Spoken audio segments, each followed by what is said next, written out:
with Tyler Jennings and Jared Perkins, a Prospects Live podcast for everything MLB Draft related. Join us as we discuss the biggest stories from college and high school baseball, bring you interviews from your favorite draft prospects, and break down live looks with Prospects Live analysis across the nation. Get ready, because you're on a clock with Tyler Jennings and Jared Perkins. Alrighty, welcome to a live episode of On the Clock right here from Fort Worth, Texas. Your Prospects Live MLB Draft and Amateur Baseball podcast presented by Job Bats. Job Bats provides the highest quality ash and maple handcrafted, fully custom bats, apparel, accessories, and more. Enter the code On the Clock 10 at checkout to get 10% off your first purchase. Tyler, we are live in Texas. It's MLB Draft night. We're about, 20 minutes away? How excited are you right now? Very. I wish we were definitely at the Cowtown Coliseum, but some stuff just didn't really work out in our favor. And it sucks for us. It sucks for kind of just what we do as a whole thing for a year. But we weren't just going to let everything kind of go off to the wayside. Nope. Still going to have some great guests, have some exciting fun tonight. We're going to do the full first round and the comp round picks, which is going to be at the 39. And then we're going to try and hightail it over to the Cowtown Coliseum itself. We're about 10 minutes-ish away. I think we might be able to get in and get some stuff for the second round. So I'm excited for what we have tonight.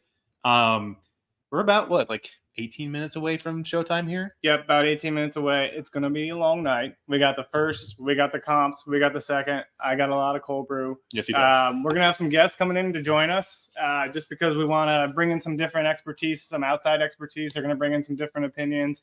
So we got some big news that came in. We got William Schmidt decided to pull out from the draft, telling teams not to draft him, going to go to LSU. So what are your thoughts on that? Yeah, it's very interesting, especially late in the going. It's kind of like an 11th hour kind of deal going on here. Yeah. But he doesn't make this decision without understanding that he's not getting the money that he ultimately desires. Derek Curiel wanted some in change, $4 million. And a majority of teams really didn't have him higher than a 4th round pick. Yeah. So you're really looking at Derek Curiel going to LSU for 2 years. He'll be eligible again in 2026 as a sophomore, kind of see how that goes from there. Obviously, NIL is going to play a big role in some of these kids' decision makings too. I don't think NIL was a big deal with Schmidt. From the sound of it, it was just his price tag was really high, and he wanted to go to school more than anything else. Yeah. And I've seen some people kind of bash that decision for it. I'm not going to name anyone in particular, but I think we already know who that might be. It's just stupid to bash a kid for a decision like this. Yeah. I mean, there's a lot that goes into it, right? You got your family that's going to help you kind of try to make that decision. You're 18 years old. You're trying to figure out what you're trying to do next in life. And you have the opportunity to get drafted, or you have the opportunity to go to college with one of the best baseball schools in the country. You can't fault William Schmidt for doing it. So excited to see what he does with the Tigers. He's now 2027 draft eligible, I think. So he'll have some years there to see if he can kind of build up and increase that draft stock, even though it was already super high. Yeah, and we're talking about a guy that has probably the best raw 2-pitch mix in this whole draft here, with a really good fastball that's gotten up to 99 and a really good not fastball. We already mentioned that, but the curveball. Yeah, the curveball is a legitimate hammer, and I think some teams could even put a 7th grade on the tool here. There's a changeup in there, and doesn't really had much usage, but I mean, when you're dominating with 2-pitch mix like that, I think it kind of goes to show how good the stuff really is. Yeah, we're talking about a hammer that's coming in at 3,000 RPMs and around 80 miles an hour. It really pumps it well off the fastball, and the delivery. I think some teams definitely had some concerns on that coming into the draft. I spoke with at least one team where they were like, "Yeah, Schmidt Stones were talking about at our range in the first round, but the delivery kind of isn't the greatest." And I think that's a legitimate concern. Deliveries, you kind of want to see a bit more in time, all that kind of sort of thing. And Schmidt's kind of isn't, even though he is very athletic, very fluid. But obviously that wasn't the ultimate thing here from the sounds of it. It just sounded like he opted to go to school. And like you said, I don't blame him for the decision whatsoever. He'll be eligible in 2027. He's only, I think, at 18 years, 9 months right now. Yep. So he's still a little bit older for the class, but not PJ Orlando where he's 19-1.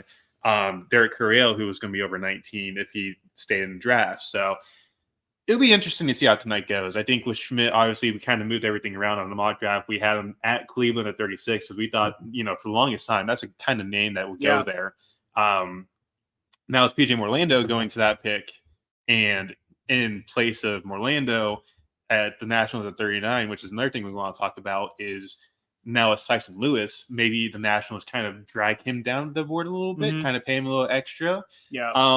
It's a totally theoretical thing in my mind, but I totally think it could happen. Yeah, and for those you don't know, I'm sure most people saw Royals traded their comp pick 39 and Caden Wallace to the Washington Nationals to get reliever Hunter Harvey, which lowers their pool, but they're still 8th in the draft. So they'll still have a lot of draft capital to work with. They got the 41st pick in the second round. So I don't think their strategy changes too much. But then you talked about the Nationals. Now they got an extra, $2.5 million, something around that. Yeah, they could go and pay up for somebody like Morlando, who would potentially go to South Carolina and go to campus. That'll be interesting to see how that kind of plays out. Yeah, and I think it obviously starts with whoever Cleveland takes at 1. Yeah, because whoever Cleveland takes at 1 is going to dictate who they take at 36. Yeah. And the draft kind of teeters on that a little bit. When you look at the top 5 picks, like Colorado could instantly be like a pivotal pick in the top 5. Yeah. Because I feel like the top 2 could be very chalk at this point. We had Weatherholt at 1, and then obviously we have Charlie Condon at 2. That's the 2 picks that I'm very confident on in the top 5. Yeah. Then the Rockies kind of come in, and you're like, do they go bat? Do they go arm? Is it Hagen? Is it Chase? Do you Caglianone with the power playing in that ballpark? He'll hit the third deck more often than not. But it really just comes down to what ends up happening at that pick. And then even if no chaos happens there, what do the White Sox do at 5? Yeah. Because I think the A's are pretty straightforward in who they're trying to take. It's either going to be one of JJ or Travis that comes down to 4. Whoever's not 1 is probably going to 4. Yeah. And that's not discounting the fact that Cincinnati or Colorado can pull some strings there. Yeah. I just fully think that they're going to be going after like the Condons, the Caglianones, either one of Chase Burns or Hagen Smith. But going back to the Nationals, you add $2.4 million to your bonus pool. You're now in the top 10 in bonus pool. Yep. I think it's like 7th overall. You have something like $13.9, $14 million to work with. And the Royals, yes, you do lose that change, but you're still over $13 million. You had the space to kind of work that in. Obviously going to be interesting to see how they kind of put the draft strategy into that a little bit. But overall, I think the Nationals do have leeway and the space to kind of make this happen. And, if it's not Tyson Lewis, who could it be? Yeah. That's the biggest thing. I fully believe that anybody taken within like 36 to 39 could just end up being a prep bat or prep arm, unless you're talking about the Rockies, who could just go college arm or college bat at 38. Yeah. Yeah. I think the one key word you hit on there, it's going to be chaos tonight. I think, like you said, after the first 2 picks, it's kind of a crapshoot of any way to go. We did a mock. If anybody hasn't seen it yet, on Prospects Live website, mock 3.0, actually 3.5, because after the William Schmidt move, we made some updates, or Tyler made some updates to it. So is there anything you want to talk about on the mock draft specifically, kind of going into that? Yeah, I think the biggest thing, as I'm trying to go through some notes here, what did the Angels do at 8? Yeah, that was where we struggled. I think that was where we spent most of the time last night. Yes, we did. We spent, it felt like an hour and a half, maybe even 2 hours in that call last night, just trying to figure out what kind of things do the Angels do at 8? Could they do, full on slot with Braden Montgomery, even though he's not really going to move quickly because of his leg injury? Do you go under slot with like Christian Moore and maybe even pay like a high-end prep arm later on in the draft, either like late day 2 or like early day 3? That's what they did with Caden Dana a couple years ago. He was 11th round pick, got $1.5 million out of, I think it was Don Bosco Prep in New Jersey. And then Barrett Kent got something like $1 million and some change last year in like the 7th or 8th round. So the Angels definitely are going to work into that strategy a little bit. That's why we went Christian Moore at 8, because he comes with that underslot deal. Maybe even see like Cam Smith there, Nick Kurtz maybe could make some sense. Yeah. But the Angels kind of like are pretty pivotal in this top 10 too, after you get past the Rockies and the White Sox. Because to be honest, Kansas City and St. Louis kind of have their idea of where you're going. Yeah. Is either going to be Bryce Rainer, Connor Griffin, Hagen Smith. One of those 3 is going to go 6, 7. Yeah. And whoever's not there is going to probably slip by 8, because the Angels kind of look at that fast moving college demographic and kind of just go, you'll be up here in August. Nolan Chanwell a year ago. Yeah. I don't think that happens this year, obviously. If it does, again, it still wouldn't be shocking for me. No. But if it is Braden Montgomery at 8, I wouldn't be betting my bottom dollar on the fact that he'd be up in, September, October, because of the fact that he's got that serious leg injury they had from Super Regionals a couple weeks ago. Yeah, and I think we talked about Nick Kurtz a little bit, but then we're like, oh, they got Nolan Chanwell. So where does Kurtz play? Like, where does Chanwell play? I mean, so I think the other thing we want to do is we had a couple questions from everybody. We were going to do a stream the night before the Futures game, but got in super late, hit a bunch of traffic, so we didn't get into it too late. So we want to jump on some of those questions. First one we got here, let's see. From Casey Mizzou, would you change the current rules and allow teams to trade picks if it was up to you? Yes, next question. That's the easiest way to put it. I've been waiting for this forever. Like, comp picks obviously can be traded. That's the only thing that can be traded in the draft right now. Yeah. I would love it to kind of be similar to what the NHL, NFL, and NBA drafts do, where you can, trade the draft picks willy-nilly. Yeah. Obviously, maybe not like the NBA, where you can do like 2031 first round protected crap, which I really don't understand. I obviously don't follow the NBA close enough, but it's just so confusing when you see all these deals that are like 2028 first round protected, 2029 second round, 2031 first round unprotected, and then you're like, what does that mean? You're like that scene from CSI where you got all the blinks on the board and you're going, this makes sense, maybe this makes sense. It really is confusing for me, but at the end of the day, yes, I do really want to have pick trading available in the MLB draft. I think it would be perfect to have, and it just makes too much sense. They really need to get on board with it. I understand it's 20 rounds, and that's longer than what you have for the majority of everything else. NHL is only like 7, NFL is the same realm, NBA is just 2. But it'll be fun. It'll be fun to be chaotic. I like chaos. I really do. Yeah. We'll get to a couple more questions before we hit the 7 o'clock hour and everything gets kind of kicked off. So Jacob Milham, Twitter account at Jacob Milham KC. True or false? This is the worst draft class of the last 5 years. 2021 is the first thing that comes to mind. Yeah. 2021 was not a great draft class whatsoever. There's obviously some warts here. Everybody has a red flag in this draft class. Bazana has a red flag. Condon has a red flag. Specifically, you're looking at Bazana with like, how good of an athlete is he at second base? Yeah. And there's like a low and away risk that you run with him too a little bit. So it'll be interesting to see how that kind of it gets exploited next level, really. Mm-hmm. And like Charlie Condon has struggles with sliders. Yeah. But there's still enough firepower in the top 10 for me to be like, there's still some value here. Yeah. Anything after the top 10 to 15, it is kind of tough because there's not a ton of depth in this class. And that's the thing that we've kind of been like harking on a little bit on Twitter in the past couple weeks. Yeah. There's some great value in the first 10 to 15 picks. The prep class is not good. I mean, we've already been over that. It's probably the worst prep class we've seen in the past like 10, 15 years. Yeah. But there's not a ton of depth after, pick 15, pick 20. Mm-hmm. So you're kind of looking at more of I think back into the first round could be something like you get some of these prep guys where you value the kind of tools and rejection and go from there. Yeah. Instead of buying some of these college bats or college arms where you're kind of just like, maybe it works. Yeah. But that's obviously just me. Like, yeah. I agree with you. I think about the 2020 draft class too, right? And you look at a lot of those guys and how they panned out. I think the top of the class is still pretty good. I think you're going to get talent there if you're in the top 8 to 10 picks, kind of how you mentioned. But like you said, depth is not there. So you kind of wonder about a lot of underslotting. Is that going to happen just because the talent isn't so high at the end of the pool? But at the same time, you get all these guys getting NIL deals and having to compete with that. So it'll be interesting to see what some of those strategies are. The next question we had is from Preston Farr, one of our guys at Prospects Live and also at Royals Miners. Most likely to go earlier than expected, most likely to fall down the board. So I've thought about this for a couple days now.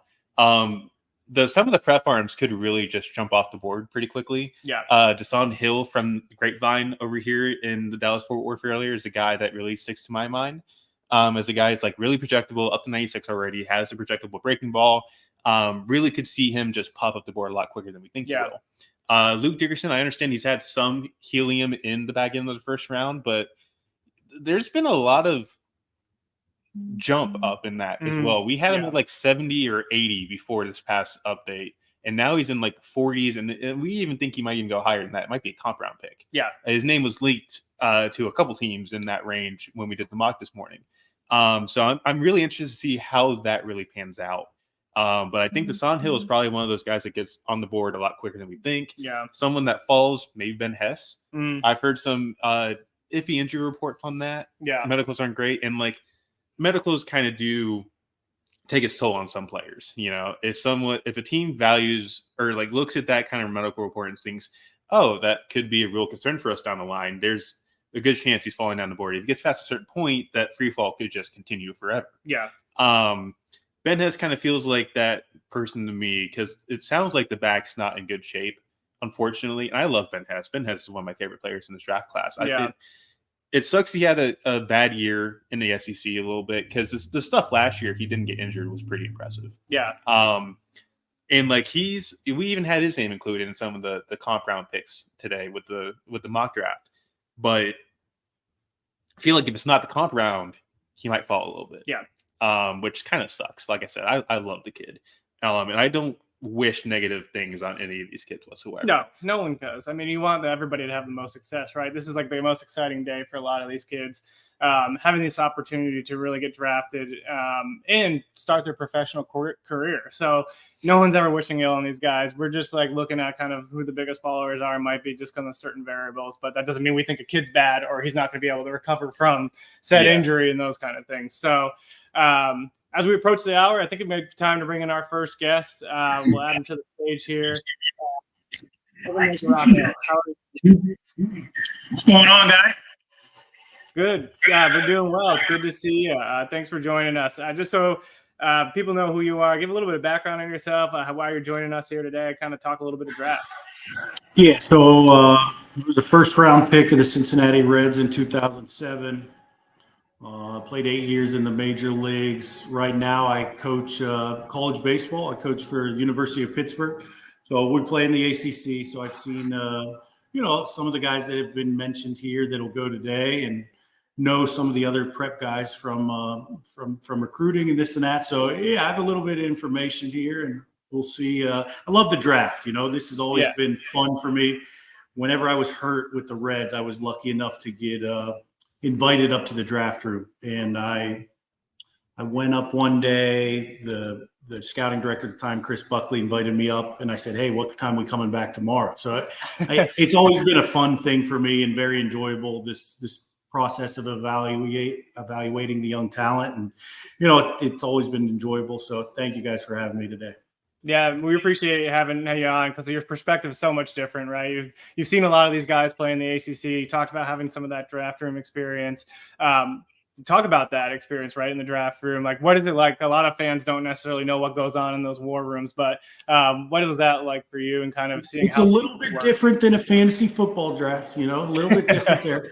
There's a lot more voices, right? I think teams run the room in different ways. But you have people that obviously have a scouting background and do that for a living. You have the analytic people, you have medical people, you have kind of the front office that is kind of overseeing the whole process.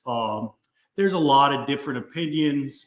It's kind of something that is just a collaboration of everybody's thoughts. And I would think that I don't know a whole lot about how everyone does it, but there's a lot of different people that get say in where the pick comes from and what direction they go. Yeah, I love that. I don't think a lot of fans sometimes realize there's like a whole person approach, right, to drafting, right? It's not just the numbers and the box score and looking at the intangibles on the field, but like you said, there's people in there from the medical staff. There's people in there kind of looking at the mental side of things and kind of how they take care of themselves on that side. So there's a lot that goes into it in developing these players. You coached in the ACC. I know you coach against JJ Weatherholt and some other guys. Where there's some outside of JJ Weatherholt, but there's like really some big guys in the ACC that stood out to you. Yeah, we didn't see Burns pitch this year. We didn't face them. Yeah. Obviously, I have some track record with JJ. I think he's an awesome player. Just very, very skilled, very, very talented, humble kid. I think he's going to do very well. we have played North Carolina the last 3 years. So Vance Honeycutt is obviously a very, very talented kid. Just, he's somebody that jumps off the table when you see him. We played Nick Kurtz there 2 years ago. He's obviously just a monster dude, like very talented, good kid. Like, yeah, he's awesome. I think that he's going to do very well. Who else? The Florida State guy. So Tibbs and Cam Smith. Yeah, obviously both going to go do very well today. Just good ball players. I think Tibbs is, to me, this year of guys that we faced, he was the toughest at bat, right? Like he wasn't ever going to chase. He wasn't ever going to swing and miss. You had to get him out in the zone, and that was really tough to do. And Cam Smith hit a big homer against us that, it just kind of effortless power, right? Like it's just a big, strong dude. There's a bunch of guys that we've played and that we saw. I think everybody that we mentioned has homered against us, maybe some of them multiple times. So, I've seen them all do pretty exciting things for sure. Yeah, I love that. So the other thing I was going to ask you too is, since you were a catcher yourself, just a couple good catchers in this draft. I don't know how much you're kind of in tune with some of them, but do you have like a favorite guy that you've seen catch, at least maybe in the ACC, maybe outside of the ACC, that you're really interested in? Yeah, we saw the kid from Cal, so we played them out in the out in Las Vegas. There was a tournament out there at the beginning of the year. We played them the year before also. He had a homer against us too. But, he is incredibly athletic for a catcher, moves really well. The thing that stood out the most to me was just he had good baseball instincts. Like he had a really good feel for what he was doing behind the plate. Seemed like he worked really well with the pitchers, has some power. He's a very talented kid. I think his name will get called here today. Outside of that, I don't have a ton of familiarity with the rest of the guys. The kid from Stanford, I think, will be a good pick here. Obviously the catcher position is unique in the sense that you kind of have to be good at everything, right? Like it's such a defensive position that it's such a intangible position too, right? Like how do you work with the staff? How do you recall scouting reports? All that stuff comes into it. So the makeup when it comes to catchers, I think, is something that you really need to be sure of whenever you're drafting those guys. Yeah, I love that. And for you, kind of on your draft day, you have that player's perspective as well, having to go through the draft. What was that experience like for you, kind of waiting for your name to get called? Yeah, it's nervous, right? Like you don't get a whole lot of information, really. Like they'll call you like 10 minutes before they call your name and say, hey, we're thinking about selecting you, figure out a price, and then it's time to go. Like it isn't like, well, the Reds are picking in 4 picks, they might be interested. Well, it's pretty quiet. So you just kind of hang out, enjoy your time, and try not to think about things a whole lot. And at this point, the work is done. So there's really nothing that you can do anyway. It's out of your hands, and you just kind of show up and try to enjoy it the most that you can. Yeah. Yeah, I love that. It looks like we're getting things under the way. We're watching the draft in the background here. It looks like the commissioner's coming out here soon to give his little speech. So we're going to give you some pick coverage here in a little bit. Kind of wanted to dive into some more questions. We see some rolling through the chat as well.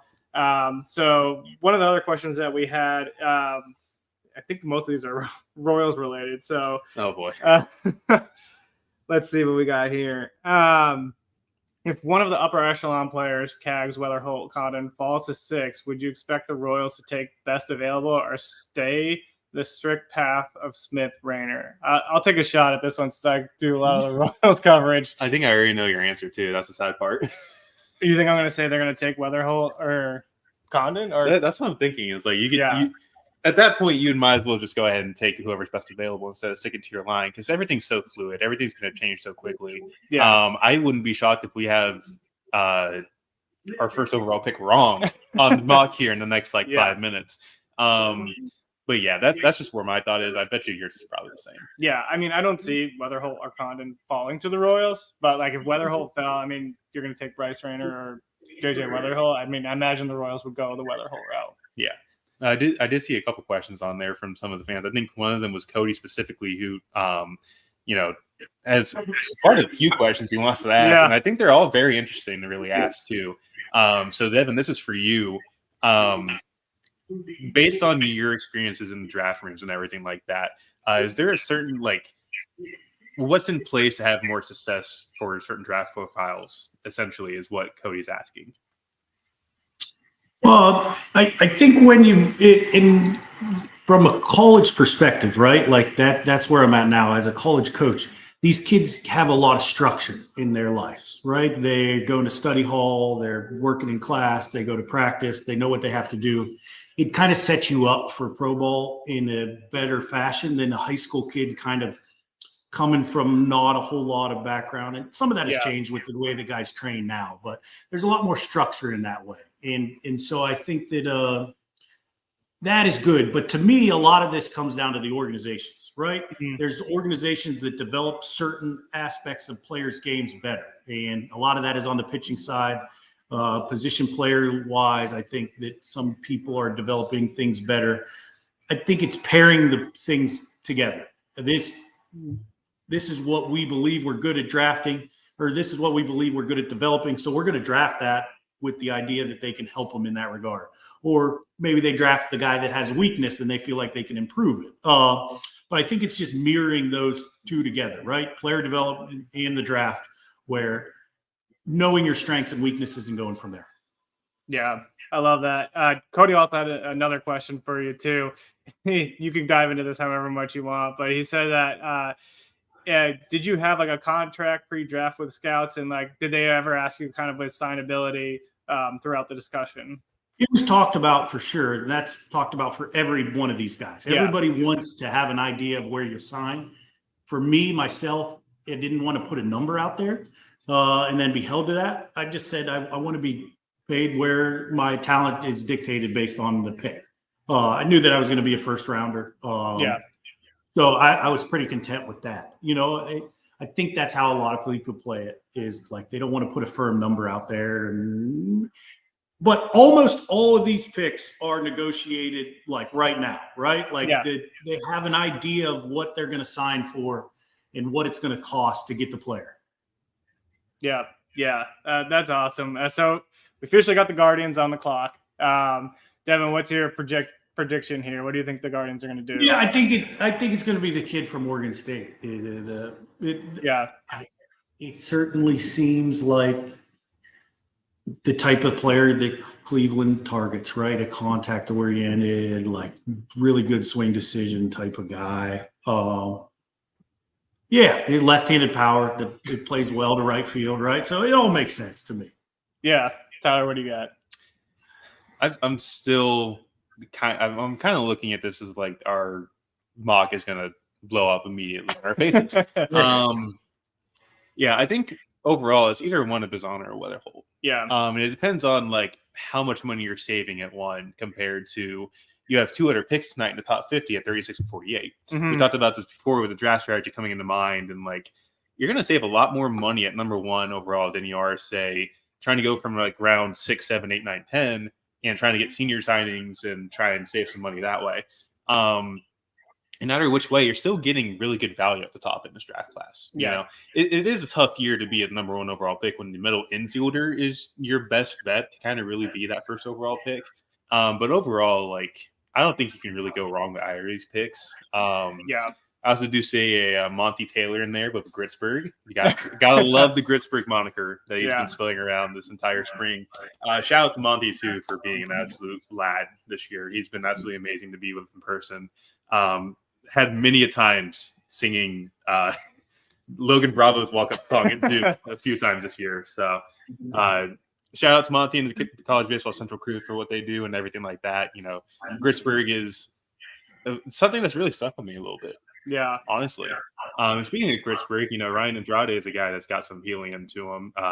You talked about him earlier when we had you on the show back in October, November, Devin. But it really does look like he's going to get drafted here, and I'm really excited to see what kind of happens here. Yeah, he's going to do well. I think he's going to be a day 2 pick. The stuff is loud. He's progressively gotten better throughout the year. it helped that he threw really well against Florida State when there was a bunch of heat in there. So yeah, no, I'm excited for him and his future, and I'm excited to see where he ends up. Yeah, it sounds like the pick is in for the Guardians, but they're in a commercial right now. Of course, yeah. So it's on Twitter. It's on Twitter. I'm trying not to look at it. Probably. Twitter's gonna ruin it every time. It's always on Twitter. Retweeted it out. Everything is on Twitter. But it doesn't. Shocker. It's not Condon or it's not Burns. It's not Weatherholt apparently. So there goes their mock. Hell yeah. Pick one. Up in flames. Not official yet, but it's sounding like you can speculate based on what we just said that who it might be. So maybe something changes in the last minute here. I know there's been a few things in the past where, like, for example, Chase Burns a couple years ago when he was selected by the Dodgers was the biggest rumor beforehand, and all of a sudden Maddox runs. Yeah, that's the biggest thing I can remember from the past couple years, and that was 21. Yeah, 21. So yeah, I think anything's possible here, but it kind of does feel like we are. I gotta stop refreshing Twitter. Yeah, get off Twitter. Get off Twitter. Yeah, I've muted my group chat because of this. I'm already gonna update our sheet here. For those watching, everybody's like, "Well, why don't you just tell us?" Everybody knows at this point. So, but do I want to though? No, we're gonna make everybody wait. Everybody knows what it is. I don't think there's going to be a big announcement for us saying what it is on stream. But yeah, if it's exactly what the tweets say, it's bye Mock. But it's also not a shocking pick whatsoever. No, not at all. We'll leave it at that, people. Again, speculate away. You probably already see who it is. Yeah. Again, I don't think Cleveland does anything wrong here, despite what some Cleveland fans could probably speculate and put out there. But, like, I think this is either which way, it's perfect for them. Yep, I agree. I mean, I don't think you can complain here. Here it comes. Got Manfred coming out. All righty, here we go. Yep. Getting it prep.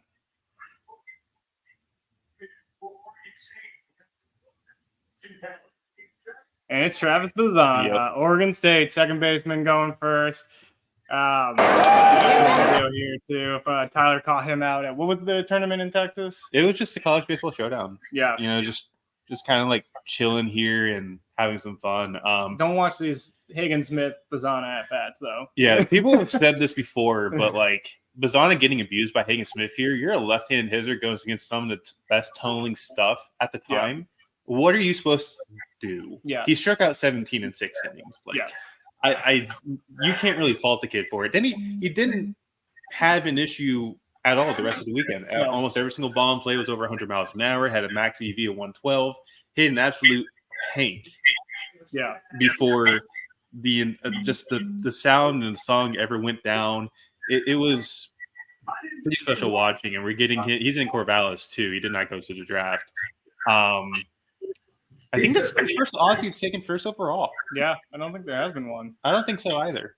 I mean, historic. Yeah. Really, at that point, But Bazana overall, I mentioned it earlier with the potential for, like, how well of an athlete is he at second base? I think that's where he's going to end up being. Could he maybe get tried out at shortstop? Maybe. I'm not going to kind of rule it out whatsoever, but, like, yeah. Overall, it's a second base profile. I made the comp the other day of like Dustin Pedroia light. Kind of similar body styles, similar styles to play defensively. The bat is just amazing to really go ahead and put it lightly. Like, there's just everything you really like, and he's probably the next big Oregon State guy to come out. Like Stephen Kwan came out of that place a couple years ago. Trevor Larnach with the Twins now. Yeah, real good piece now, but he was a first rounder out of Oregon State. Yeah, it's really, really good. And like the power inside, he can turn and burn on pitches. Covers his own exceptionally well. Big bat speed. Yeah, and the one thing I love about him is his personality, right? I think that's something I look at of a lot of guys. Is this the big home run? No, it's not. It's just like he wants to win and he loves the game, right? And I think that's something you look at too. Is like the personality is off the charts on top of the skills and the tool set. So excited to see this for the Guardians. Awesome first pick. Devin, do you have any thoughts here? No, good, solid player, right? Like this feels like you're definitely getting yourself a really good big leaguer. Yeah, I agree. It seems like a good pick. The kid seems great. It seems like he's going to do everything he can to get whatever he can out of his ability. Yeah. So the Reds are on the clock and the pick is in. Devin, this is your team. What do you think they might be doing here? I don't know. I haven't asked. I think it's Condon, but I don't know for sure. It's my guess would be either him or Caglione. Yeah. But it seems like they're very similar without the chase of, Caglione. So Condon seems like he would be the right pick. They don't really have a whole lot of reason to mess around with the money because they don't pick till later, like 51 or something like that. So, yeah, just kind of play it straight and take the guy whoever's best on your board.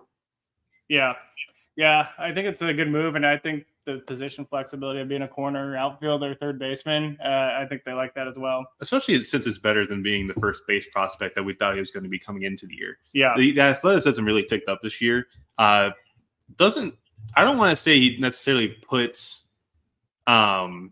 anything out spectacular at third base or anything. Yeah. I think at the end of the day, it's probably more of just like a fringe average, maybe average at best kind of player in that position. And I think honestly, you might get more run in the corner outfield position than third base.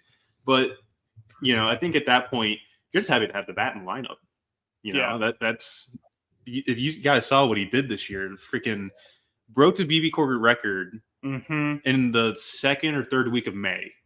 Yeah. That was set last year, by the way. Which is absolutely nuts. And it was set in Omaha. Yeah. just absolutely ridiculous to really kind of think about. Yeah. We'll see what we got here. I love how they hold these, make them go longer. What's that? I must be ahead of you guys. It might be. They didn't pick either of the guys I said. They didn't go the guy you said? Neither of them. What? Who we got here? Oh, boy. Chase Burns. Wow. I thought we weren't going to do this. Burns. Get off Twitter, please.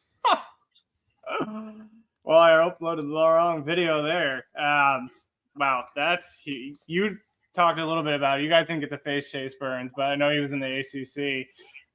Big right. I've seen some of them for sure. It's like the Tyler Glasnow kind of approach, right? Like really, really loud stuff. Fastballs at the top of the zone, really good downer, breaking ball, good slider. There's some effort there, but it's a big, strong dude that looks like he really loves to compete. Like it's a real guy for sure. Obviously, they feel really good about projecting him here. And the second overall pick, you think you're going to get a top of the rotation starter, which he has the stuff to do it for sure. Yeah, I saw Burns against Virginia, which, as you know, is one of the best lineups in the country, and he struck out, I think, 13, 14 batters in that over 7 innings. It was just absolutely filthy. His slider was just absolutely diabolical. I think you've used that word to describe it in your write-ups. It's just insane. Multiple times. Like, just thinking about, he had 30 whiffs against UNC in ACC tournament play. Yeah. For what it's worth, that UNC lineup made it to Omaha. It was one of the best teams in the country the entire year. Yeah. That is, like, Vance Honeycutt at the top. You get Casey Cook immediately after, and you have Parks Harbor, a few other guys like D'Onofrio who could really hit cleanup and has some really good traits to have. Yeah. Even if he is going to be 24 for the draft. It is just... It's filth. Yeah. No, it's just power. Like, this is loud stuff. Yeah. It's like... Sorry, what was that? Pretty good. Just power stuff. Yeah. There was a Henry God, but getting lucky and hitting a home run. Another thing I kind of realized too, this is the second year in a row with a Wake Forest pitcher. Are we looking at like a Cincinnati Reds, Wake Forest pipeline here? We could be. They still have Stuart Fairchild, I think, right? Yeah. Maybe. I don't know. I think he was a Wake guy. I know Gavin Sheets was. He's not anywhere with the Reds, but yeah. Pretty sure Stuart Fairchild was definitely one of them. So, I wonder how excited Rhett is. Rhett's gotta be absolutely. Well, he didn't play with him, did he? No, he didn't play with him. But like, get another Wake guy in town.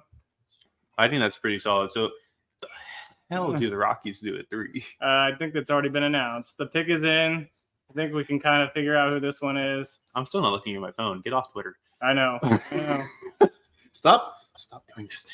Yeah, we've got a sense of who it is now at this point. I wouldn't be shocked if it's. It is who you think it is. Oh, okay. Yeah. No, that tracks. Yeah. It is that man, Charlie Condon. It's going to the Colorado Rockies by the sounds. I think you're ahead of us, Devin. Has that one already been announced? No, not yet. No, you're jumping the gun, Jared. Jumping the gun over here. It said the pick is in. I don't know. Yeah. I'm watching the beautiful Lance Brodzowski on my screen right now, though, and let me tell you, very, very cool guy. Yeah. Very cool. Well, we have a per source here saying what the Rockies pick is. Yeah, shocker. So, yeah, I think this is going to be an interesting one.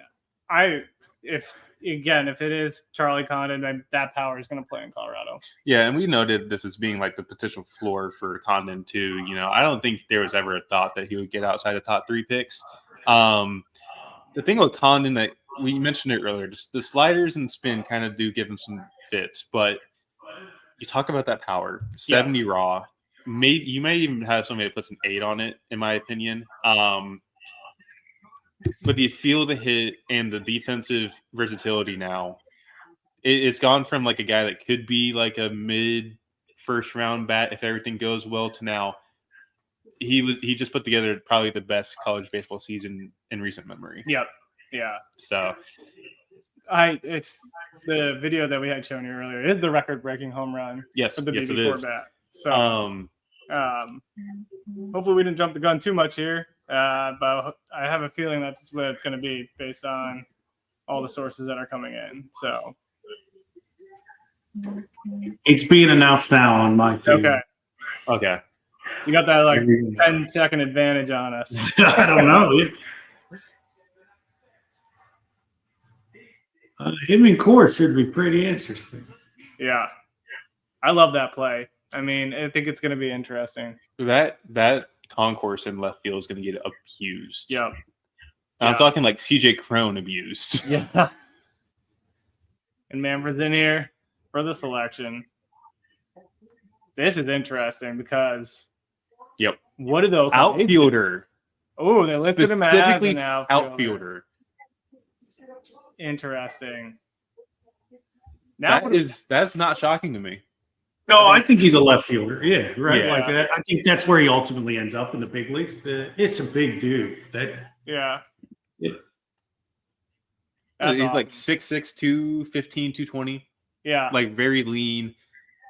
And I've had scouts telling me it's like to be a left fielder, you still have to mash. Mm-hmm.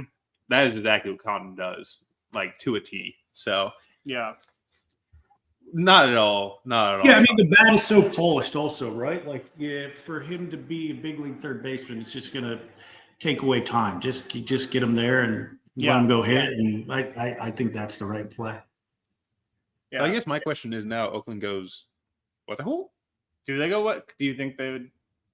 Is that enough underslot for them? Assuming that they were going to take whoever wouldn't go at 1, I think that's probably the play here. Yeah. Yeah. I think that's the best play. I don't think they're going to shock us and take a prep. No? No. I can't see that at all. Especially when they just took Jake Wilson last year, and he's fast riser. They might want. Yeah, no. I think JJ is probably the best pick. Maybe you go Cags. Personally, like I wouldn't be shocked if that's a possibility, but they already do have a few first base types on that team as it is. Yeah. I just don't know if you can really find a perfect fit there. The It'll also be nice to see JJ walk up with his Texas cowboy hat and in his boots. Like, he's got a cool fit going tonight, man. Yeah. I mean, for Oakland, all the picks went in quick. This is the first one that's kind of stayed on the clock longer than the other ones, it feels like. Can you just close Twitter, please? So that way I don't have to, like, keep looking over and seeing, like, the name pop up. Because for those at home, I'm just going to be upfront and honest with people.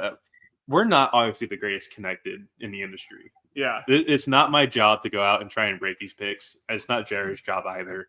So we're just here to really enjoy, give our insight, kind of go from there. If there's a chance we do get something tonight, cool, that happens. But I'm not going to sit here and tell you that I know what's going on.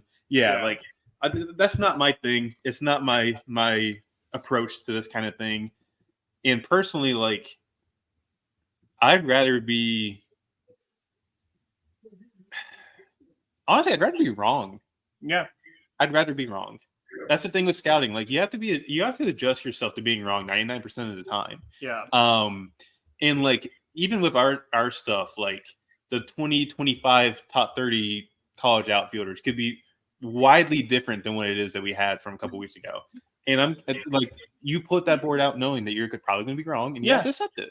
That's the best thing you can really do there. Yeah. I will say though, our next available is Cags on this list. Yeah. He's 4, Weatherholt 5. Kind of waiting and seeing what we have here. Pick is in. Yeah. And you close Twitter. I thank you for doing that, sir. It's still open. No, you close it. Don't go. No. Well, it feels like there's a lot of guys here that it's kind of nothing's, pick whoever you feel the most convicted about, right? Like this comes down to just what you like and who you like. And they all seem to be right in the same group. Yeah. I see fans all the time upset with like who their team picks, but there's so much that goes into like actually making that final decision. I like how we have an Oakland fan, a Rangers fan, and a Kikuchi jersey just like dancing, hanging out in the middle of Countdown Coliseum. That's pretty cool, actually. Do this too whenever the Steelers pick, but they know what they're doing a whole lot more than what I do, right? Yeah. Like, so you just got to trust them. Like they obviously put a ton of hours, a ton of time. Like the amount of work and effort that goes into these picks is just enormous. Like, so if you're sitting at home and you're like, man, we should have took this guy. Yeah, just trust that they put in all the effort and did the process the right way. That they know what they're doing.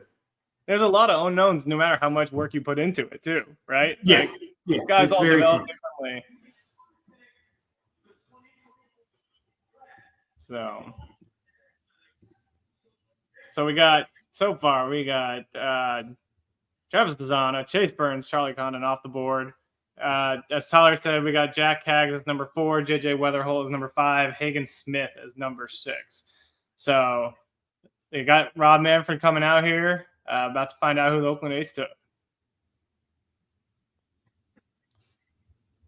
Let's see here. Don't get off Twitter. Gotta try to find out. Nick Kurtz. First baseman out of Wake Forest. Wow. This is getting interesting now. You got to be happy if you're the White Sox and the Royals. I will say that. We'll get this video going here. Mock draft is in shambles. You saw Kurtz a ton, Tyler. I know, Devin, you said you faced them a couple of years ago. Tyler, what are your thoughts on Kurtz here? Yeah, I think the biggest thing with Kurtz is the approach. It's very polished, tons of walks, even if you want to consider him passive a little bit. And that's kind of my thing where, like, he might be a bit, unless there's like a really big change in the approach, he might be too passive. Yeah. Where he might be 0-2 more often than you would like to see because he's kind of watching the first couple pitches. That said, he puts up a ton of fight to stay off the strikeouts, walks a ton. He's a lot more nimble too than a guy that's 6'6", 240 as he's listed. Actually a decent runner, and he moves around first base pretty well. And the power and the pure hit tool are pretty impressive for a guy with long limbs, and he can repeat everything pretty well. The biggest thing that kind of showed up to me this year was the difference between him being hurt and then just coming back from injury and just tattooing everything. Yeah. And another thing too was he looked a lot better at first base defensively, and like first base is not a defensive first position; it never is. So like I'm not gonna be the person to say he's a plus defender at first base, like some people have touted him in the past. I think at the end of the day, you're looking at a guy that can be serviceable defensively at the position, maybe average, maybe even above average if you want to go that far. He's made some really tough plays. Yeah. I remember that UNC game in the ACC tournament was ball kind of came in awkwardly from left field, and then the runner's going for a triple. Just bare hands it sideways, left arm, like kind of Patrick Mahomes did across the infield to third base on a line and just throws out the runner. It's really impressive. Yeah. So I like the pick. I mean, like you said, really polished bat. I see some people in the chat going, very Oakland way to do that. They're going to for sure sign him under slot, free up money for their next pick. Which, 100%. Yeah, he's tender overall on our board. But still, you've got to be happy with Nick Kurtz coming to Oakland. Devin, I want to get your insights on him because I know you mentioned facing him a little bit ago. Yeah, he's a monster dude with like a short path to the ball, right? Like anytime you see a big guy with a short swing, it just makes them have a really good approach. The power is real. He had one of the furthest balls I've ever seen against us that cleared a couple roads and big hill. Like it was insane. But yeah, he's a PA kid too, so I like that. But this is a good pick. Kurtz is going to be he's going to really hit. Yeah, I think it's hard to find a guy with his kind of power and that type of hit tool, right? I think that's why Jack Kaggs gets knocked a lot, is because he doesn't have anywhere close to that hit tool. And you got a guy with a 60 grade hit and 70 grade power, basically. It's nuts. I wonder what the park dimensions will be in Vegas. What's that? How that ballpark in Las Vegas will play, right? That's where we're playing in his career. That's that's high altitude. That'll be interesting. Yeah. And you think about it too. If he's up in the next 2 years because he's a quick riser, he might actually be playing in Sacramento. So. Oh God, yeah, I forgot about that. Yeah, Sacramento. Going from the valley to Vegas in the mountains is pretty interesting. Yeah. We're on pick 5 now. It sounds like the pick is in. MLB Network's in their little commercial break here. I see your Twitter tab still open. Please close it. It's not open. Yes, I see it on there. It's next to the StreamYard thing, dude. What do you think the White Sox do here, though? That's the question. Weather hole. JJ's falling that far. I wanted prep from what I heard. Yeah, I know Cagney known has visited with White Sox brass. Yeah, that is a thing that has happened. There's physical evidence on Twitter of it happening. Yeah. I don't know. It's one of those two, I feel like. Yeah. Unless they throw a legit curveball that I'm not ready for. William Schmidt curveball, dare I say. Yeah. I'm just as clueless as everybody else here. Yeah. And if it is Jack, can we please have it right for a mock, please? Do you want me? What? I want it right. Are you over thus far? Are you over? Yeah, we're over. Yeah, we have not gotten one right. It's in flames right now. We should go back to mock 2.0 and see if we got anyone right there. You missed this one too, I bet you. I love the optimism. I really do. I think he's telling you he missed it because he might know who it is already. I do. Yeah, I no. My TV's ahead. I don't understand. So we missed this pick as well. That's great. I love that. They took Hagen Smith, left-handed pitcher out of Arkansas. Wow. Shambles. This is leaving a lot of guys on the board for the Royals here at 6. Yeah, bye-bye, Brett Trainer. I am quite happy. Let's see. We got the nasty 17 strikeout game. A Hagen Smith will pull up here for everybody to watch. Absolutely absurd stuff. You got to be happy if you're a White Sox fan. That is a disgusting pitcher. Yeah, I think that at the end of the day, you kind of look at the changes he made to his arsenal and his body himself. Mm-hmm. He got bigger. He got stronger. You kind of look at it. He's already – but deceptive as it is with that arm action, he hides the ball really well. That right there, I can tell you for a fact right now, nobody's seeing that until it comes out there, and it's tonal with everything. This starts particular, you can already see the velo down there. Topped out 99 early in the outing. Bazana looked really bad right there because that's just how good he was. That yeah. You know, struck out the first, I think it was 15. The only ball in play that was recorded as an out was an impressive play at second base at Peyton Holt, but the fastball is underrated for me. Yeah. Very flat, very low approach angle, very low release as well for a guy that's, I think he's like 6'3", 6'4". Really does hop a little bit too as well from that low slot, which really helps. He's missed faster to 42% clip this year. And I don't think people understood like how good that was, because Chase Burns had something close to like 38, 39%. Yeah.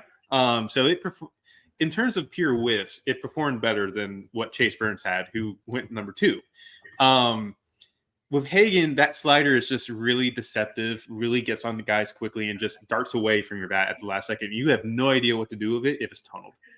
There's also a changeup in there that he doesn't use much, but it does have good shape. It has good feel.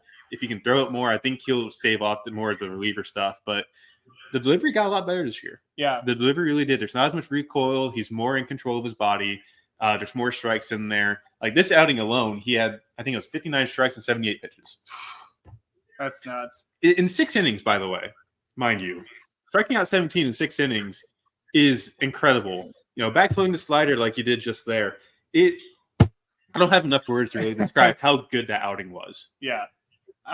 For me, it's kind of intriguing to see the White Sox go this route, right? I think we heard a lot, prep iron. He's a guy who could potentially rise quickly to the big leagues. You think about the White Sox timeline, I don't think they're a quick turnaround team, but it'll be interesting to see how it plays out and see what they can do. Yeah. Devin, do you have any thoughts on this one? This is today's starting pitcher, right? Just power stuff coming right after you, a bunch of swing and miss. These 2 wipeout pitches. So he checks the boxes of the guys that they're after. Go get the swing and miss. Wow. We got potential rumors of what the Royals pick is. Sounds like they might. I don't even want to announce it to jinx it. Do I want to make a joke and look in the background here at the Travis Allen interview? Is that William Schmidt in the back right? Does that look like him? Am I the only one that sees that? It's not like him. William Schmidt hanging out at Travis Pisano's viewing party. Don't wait to tell Keith Law. No. If the rumors are true of what the Royals did, I'm not even. No way. Uh-oh. We might hate everything. Did you guys get whiskey? We didn't take it to the store. Oh, man. Now? So this is a specific player that we have here for Jared. He said he would walk off stream and not show back up. Yeah. So I'm not sure. The pick's in. I don't want to lose my coworker here. So like, this is going to be interesting if that is true. We don't know. That was tweeted out. I haven't seen anybody confirm it. Let's see. They are two. And it sounds like it is true. Guys, whiskey. Get the Chardonnay. Get the Chardonnay.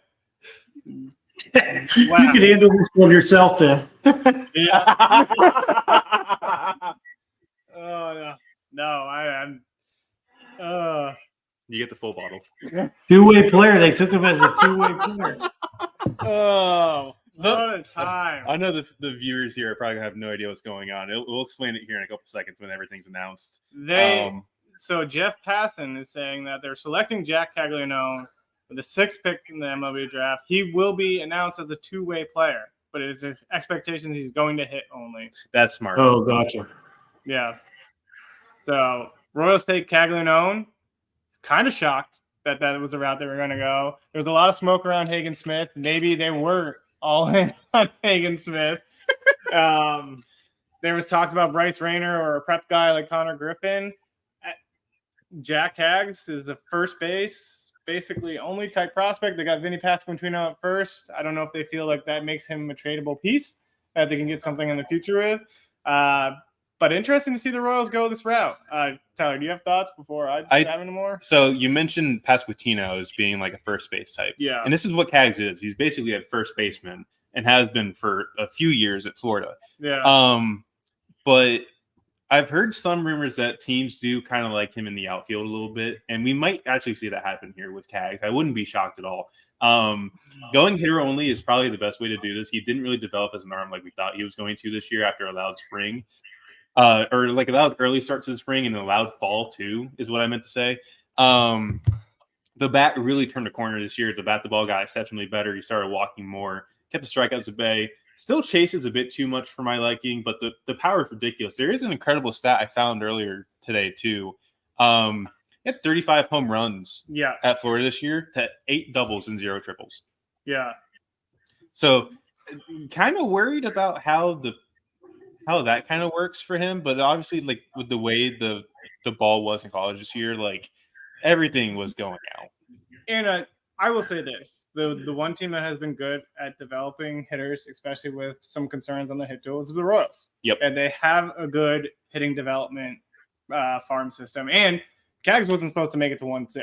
So you have to imagine the Royals feel pretty good about this pick, regardless of like some of the concerns about first base only profile. It's a massive, immense athlete. So, yeah, interesting. I still don't like that we're not going to have a pick.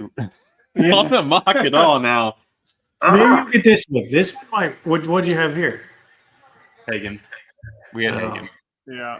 So we're kind of. We got Weatherholt still on the board. Weatherholt's still available. The 2 prep bats, Griffin and Rayner, are still available. Yeah. I think we definitely had thoughts about putting Rayner at the Cardinals last night, and now I kind of wish we did, because if that's the pick and we don't get it, who do we put there? Hagen. Yeah. If the Angels is the only pick we get right in the top 10.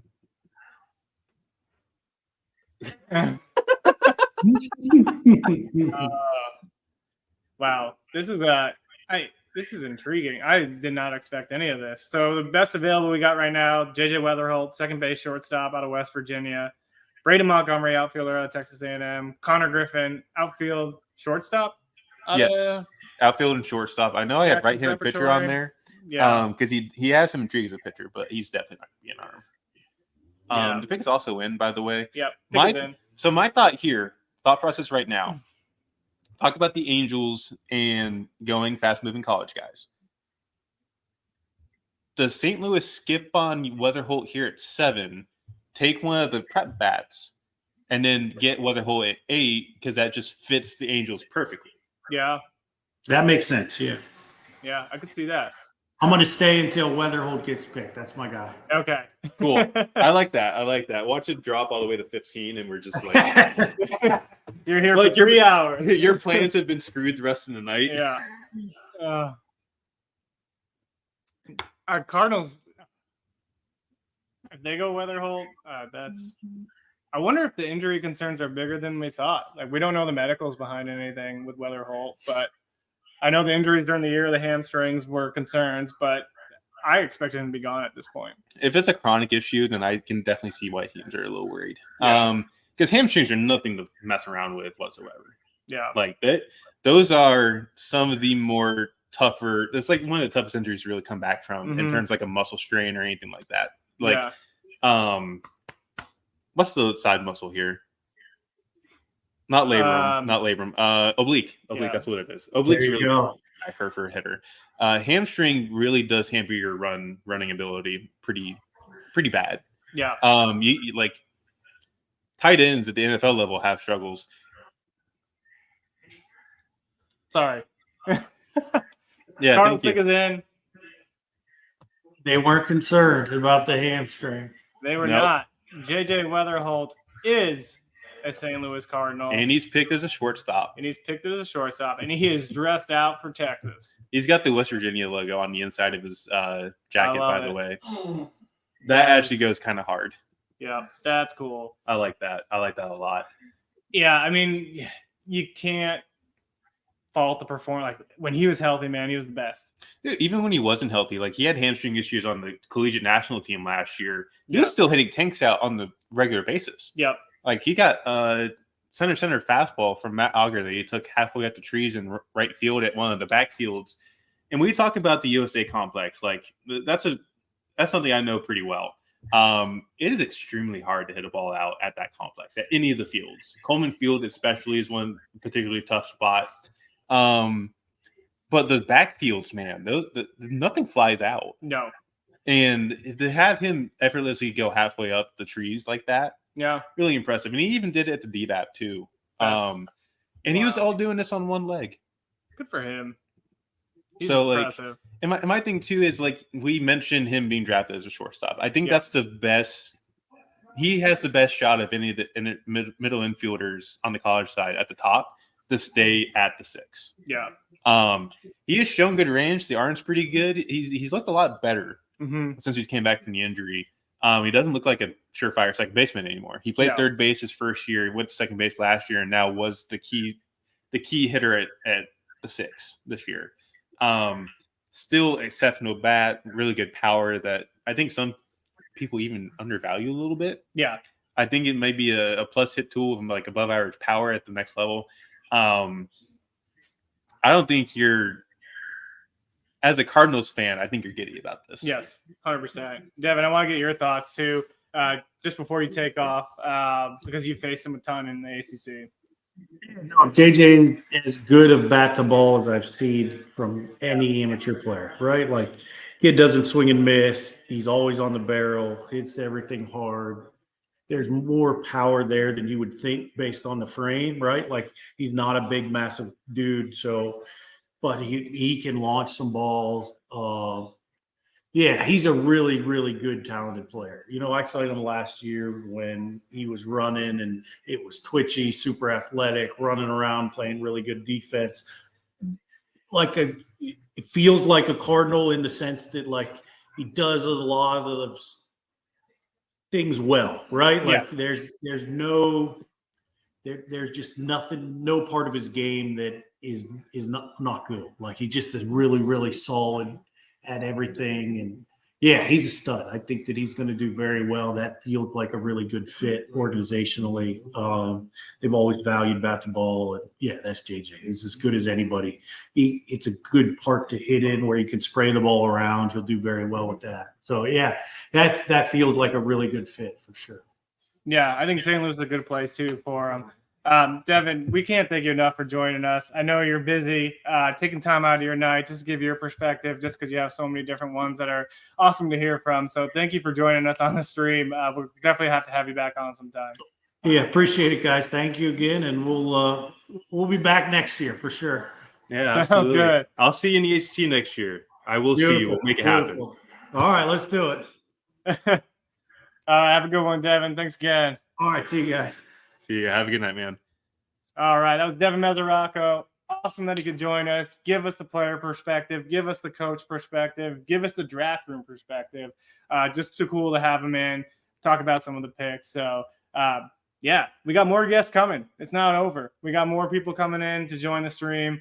We're on the Angels now. This is the one we could not figure out last night in the mock. If this is the one we get in the top 10, I'm going to be so happy for no reason. That's at all. Because really, when we talked about it last night, it was like a 15-minute session where we were just like, yeah, what do we do here? Like, we flip-flop on Hagen and Bryce at 6-7 a couple times. And then we looked at the Angels and we're like, what do we do? Yeah. Like I said earlier, we're not the most connected people in the industry. I think we know that on hand. Like, I heard, is that Charlie Bielenson? What's that? When is Charlie? Yep, that's the Monty question. I knew it. Charlie Bielenson is going to be the 8th overall pick, Monty. I just hope you know that. You can tell Aaron, and I'll get him on the phone. We can make something work out here. But yeah, either which way, it took forever for us to figure out who we thought the Angels could take here.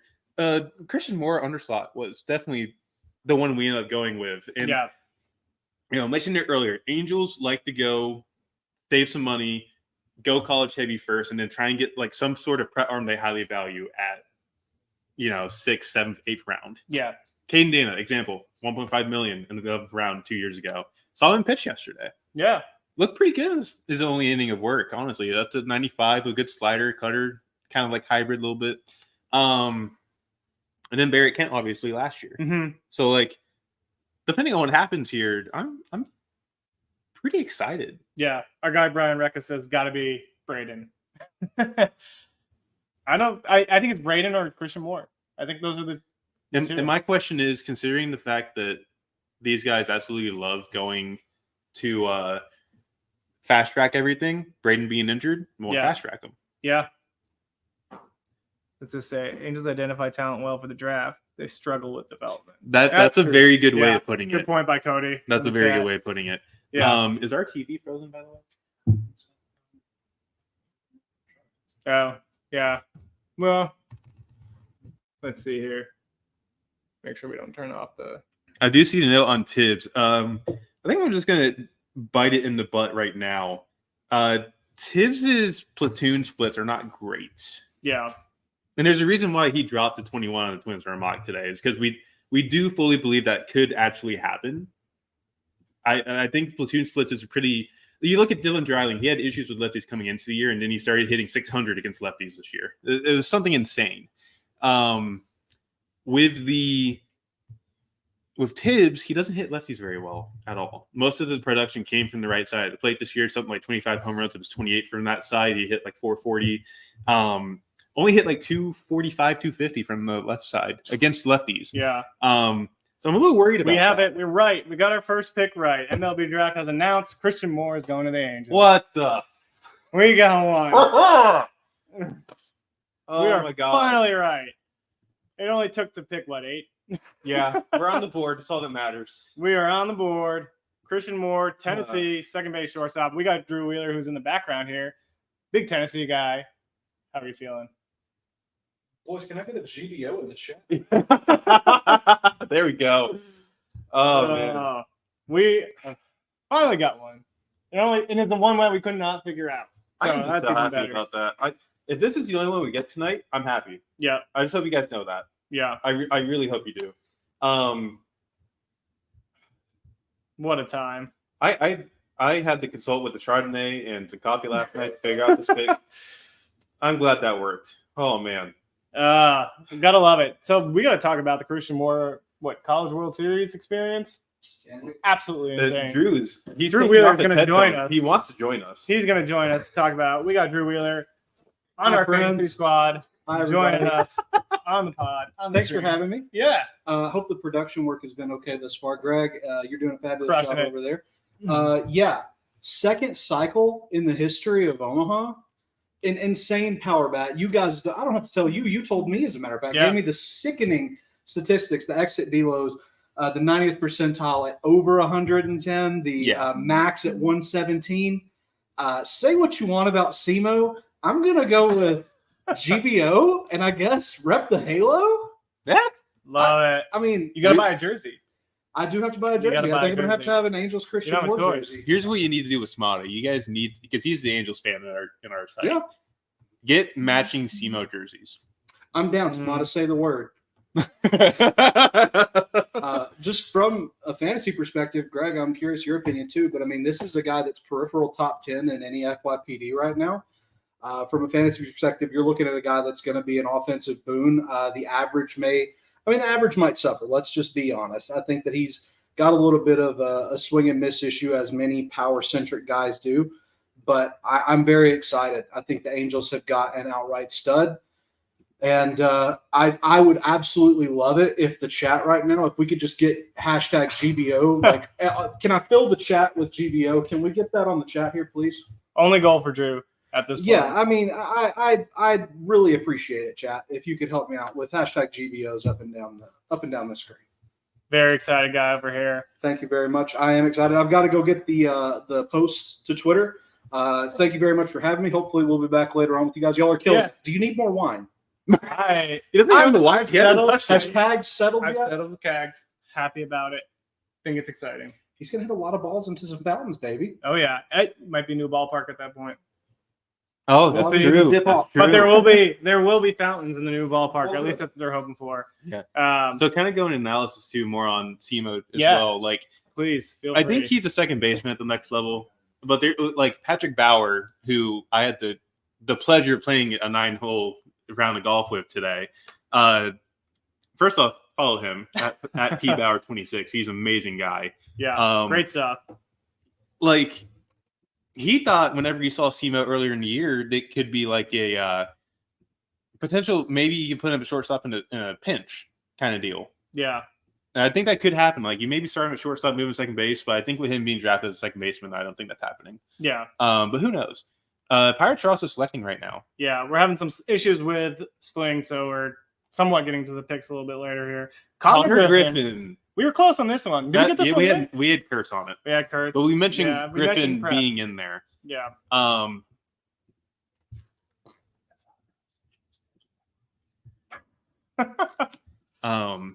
Hi. Yeah, don't worry about that. So yeah, I think the biggest thing with Connor Griffin is he's now having him go at 9 is I think the lowest the prep bat has ever been taken in the draft. In a while. Yeah. In a very long time. Because you think about what it was a couple years ago in 2020 when Nick 21 when Nick Lodolo was that 2019 or 2020? I can't remember. 19? Okay. I know it was one of the years in that time frame, but like Lodolo was the 8th overall pick that year, and he was the lowest college player to be taken in their draft era at that point. I think with this one, Connor Griffin's the lowest pick for the first high school guy ever. Yeah. And I could be mistaken on that one. I think Derek Jeter was like 8th overall in 91 or something. That's crazy. That was probably the last one I can think of where like just name dropping it. Like that was the lowest I've ever seen somebody go as a prep guy. Yeah. But I think overall for him, like there's obviously questions last year with the hit tool on the summer circuit. Like he was injured, he had struggles, he had a wrist injury, he played through all summer last year. But like this year the hit tool really it went back to what it was before. Yeah. Like very polished, really good bat. I think the power is going to be plus at some point. He put on an electric BP at PDP last year on the backfields. By the way, mind you, we talked about this earlier. He can play either shortstop or right field, I think. I think he's either above average or plus runner, has a strong arm, has the defensive shots to really stick well on right field. I really do like this pick for Pittsburgh. And like what Pittsburgh's done recently too has been pretty impressive. Like their pitching development's turned into a machine lately with Paul Scenes coming up. Jared Jones had a really good start to the year. But their bats have been pretty impressive too. Yeah. Obviously Termarr had a slow start to the year, but he's picked it up. He's picked it up. He's looked better. And there's no real rush to contend. I do like this pick. Yeah, I think it's a great pick for the Pirates. Yeah, like you said, no rush to contend. They got the Jared Jones, Paul Skeens mix in the rotation. This is a guy who's going to take a couple of years, but like could really pan out. The tools and athleticism are just absolutely insane. We do have a Christian Moore question I think we should get to that was in the chat. It says, do you all see a scenario where Moore gets to the show by the end of the season? It's the Angels. My answer. Yeah, that's my answer. Yeah, he's there. Buy his plane ticket right now for September. Yeah, you might not have a chance to go watch him play in the playoffs this year, but like, yeah, buy that ticket now. You might be able to see him like September 15th or 16th. Yeah. Bias says yes and excitement. Logic says no, but we are talking about the Angels, aren't we? Yes. Yeah, we are. Yes, we are. There. We are. Producer Drew with the great insight here over here. I love it. I love it. We keep having sling freeze on us, so we're not getting the picks going in real time here. I like that there's 2,000 people watching this. We have 2050. We do not have the 10th pick yet, and so I think it's time to add another guest. Do you think it's time to add another guest? I think first off, let me just say I appreciate everybody that's here watching this, and it's really, really fun to have everybody in here. We have busted our tails this year. Yeah, and it's cool to see everybody. It was a rough end to our cycle last year. We have finally got us full cycle to kind of do everything ourselves, and I feel like we've done a fantastic job. Yeah, and that's just for everybody to chat in the mix for us, like Brian Recca, Ryan Switzer, Will Heffer, Jake Bargery. You're looking at Patrick Bauer as well. There's a few others I'm even forgetting the name right off the rip too. Everybody's done such a fantastic job. Like Perry Nadrew, who came in earlier this spring, has done a fantastic job on the summer circuit. Yeah, you're clapping over here. I don't know if I like that. I saw the next pick and I'm excited about it. You're back on Twitter. But yeah, I just want to thank everybody that's here. We got Monty Taylor. He's yelling your name. Monty Taylor is yelling your name. Monty. He knows what it is. That's why I'm excited. He's probably excited for the same reason. Oh. Do you know who it is? Has it been announced? It has to be an ACC pick at this point, then. Yep. It is. You are correct. It is an ACC pick. Let's bring our guest in for this next pick. We got. Nope. Messed it up there. We got Jason Ratcliffe from 64 Analytics. Jason, how are you doing today? Doing well. Excited to watch another draft tonight and feel woefully inadequate after your previous guest. So hopefully you can keep the good vibes going. It seemed lovely with the previous individual. You just had the Tennessee fan. The vibes were immaculate for that individual. So excited to be on with y'all. Thanks very much.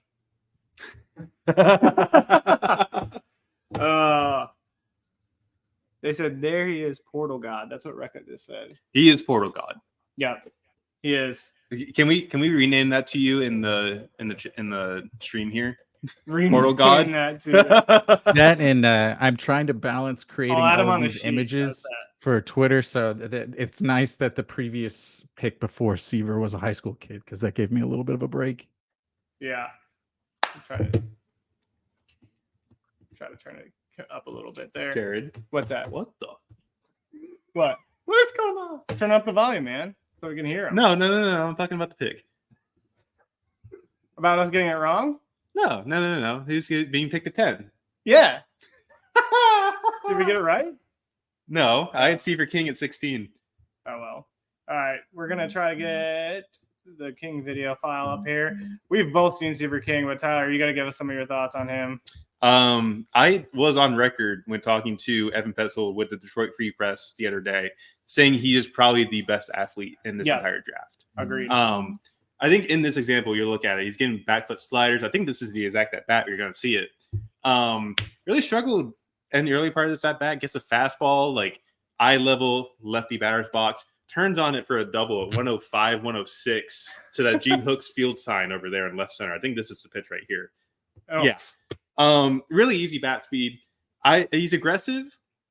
There's a lot to kind of fix with the approach there, but the pure hit tool itself is lacking, but the power is insane. Yeah. He's hit legitimate line drives at 112 off the bat that got out in a hurry. And he's been asked to play shortstop in a pinch. He's been asked to play third base in a pinch. He's been asked to play center field in a pinch for Tom Walter's club. And I think he profiles best as a shortstop or center fielder with the kind of speed that he has and the kind of arm strength that he actually has now too. That's a really impressive athlete in general. And I just coming from D2 to now your top 10 pick is really, really special. Yeah. And I think for me, when I saw him play against Virginia, he just struggled at the plate, right? He wasn't timing things very well. But man, he was trying to make things happen even when he wasn't at his best. He would be laying down bunts, would bunt for a single, find ways to be aggressive on the base paths and really just make things happen. And that's what really impressed me about the kid is he knew that, okay, I'm not feeling it right now. I'm in a slump, but he was trying to help his team win games. And I think that's what the Nationals should be really excited about too. Absolutely. And he kind of fits that Yohani Morales role a little bit with the aggressiveness. Because Morales was pretty aggressive, admittedly. I think King's on the same kind of tier of aggressiveness, if not maybe a little bit more aggressive. Yeah. But the power's there. You add some more loft to that swing. I think he's going to be a legitimate offensive threat with just absolutely good tools across the board. Yeah. Jay Lust 37 said Seaver King next. Call me crazy. Nailed it. Nailed Good it. for him. Good job, Jay. I like we're doing a great job. So also thank you. Thank you for the ego boost. What's an ego? Yeah. Gotta love it. I think you're also seeing why the Demon Deacons were so highly thought of entering the season. I mean, that's 3 picks in the top 10 and 2 of them from the portal. So it's pretty unique to see 3 individuals from one team in the top 10. Yeah. And this is a team too that kind of didn't live up to expectations to start the year either. No. They really struggled out the gate, and they went 2-barbecue in Greenville. Yeah. Which sucks because I think Chase Burns himself would have been the first ACC pitcher to have 200 strikeouts in the season since about 90s. Yeah. Maybe. I don't know the specifics on that. I'm just spitballing at that point, but it's been a really long time since a 200 strikeout pitcher came from the ACC. Yeah. Yeah. I mean, it's wild. Wake Forest, for as much talent they had, like you mentioned the struggles, but they found a way to pull it together and made a good run. The lineup just wasn't the same as it was last year, right? When you had Brock Wilkin and a few other guys in there really helping round out that lineup. Kurtz was kind of by himself, had some struggles, then had an injury, then came back and just absolutely lit the world on fire. But they just kind of didn't have that full balance like they did last year, but they were still a really impressive team. And I think it comes down to everybody on that team had a career year last year. Yeah. I think that's the best way to really put it. Like Bennett Lee not having a catcher back there this year kind of did hamper that pitching staff a little bit. Bennett Lee was a lot bigger glue guy than we thought he would. Yeah. And I think that's a huge part of this. We got the Tigers pick coming on in. Please let it be one of the guys that me and Evan talked about. Jay Luss said, got to be Rayner here. Let's see if he's 2 for 2. If he's 2 for 2, I'm going to ask him where he's at right now. Yeah, or he's getting the tweet updates. Bryce Rayner. Yeah, 2 for 2. Prep, the second best prep bat on the board for us. Connor Griffin was number 1. Bryce Rayner, shortstop, not even listed as a right-handed pitcher here. So that's to know. Yeah, and he is a two-way guy. He's got some of the easiest deliveries. It's one of the easiest deliveries I've seen from the right side in a while. And he's been up to 95, 96. There's that NHSI hit. That NHSI game where he had 2 doubles in the first 2 at-bats was really impressive because it was 105 plus off the bat both times. And he boasted the highest exit velocities at the event. When talking to Evan Petzel from Detroit Pre-Press the other day, he was one of the guys that we talked about right off the rip. Yeah.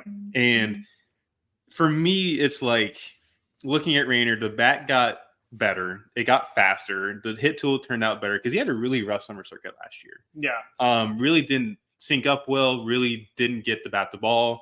There were really concerns that he could just be an arm, to be honest. But the bat just looks so much better. It's a good run tool. He can pick it at shortstop. He's got that bigger frame. It kind of comes in like a Corey Seager, Colson Montgomery kind of guy. I think at the end of the day, he has the tools to stick at shortstop.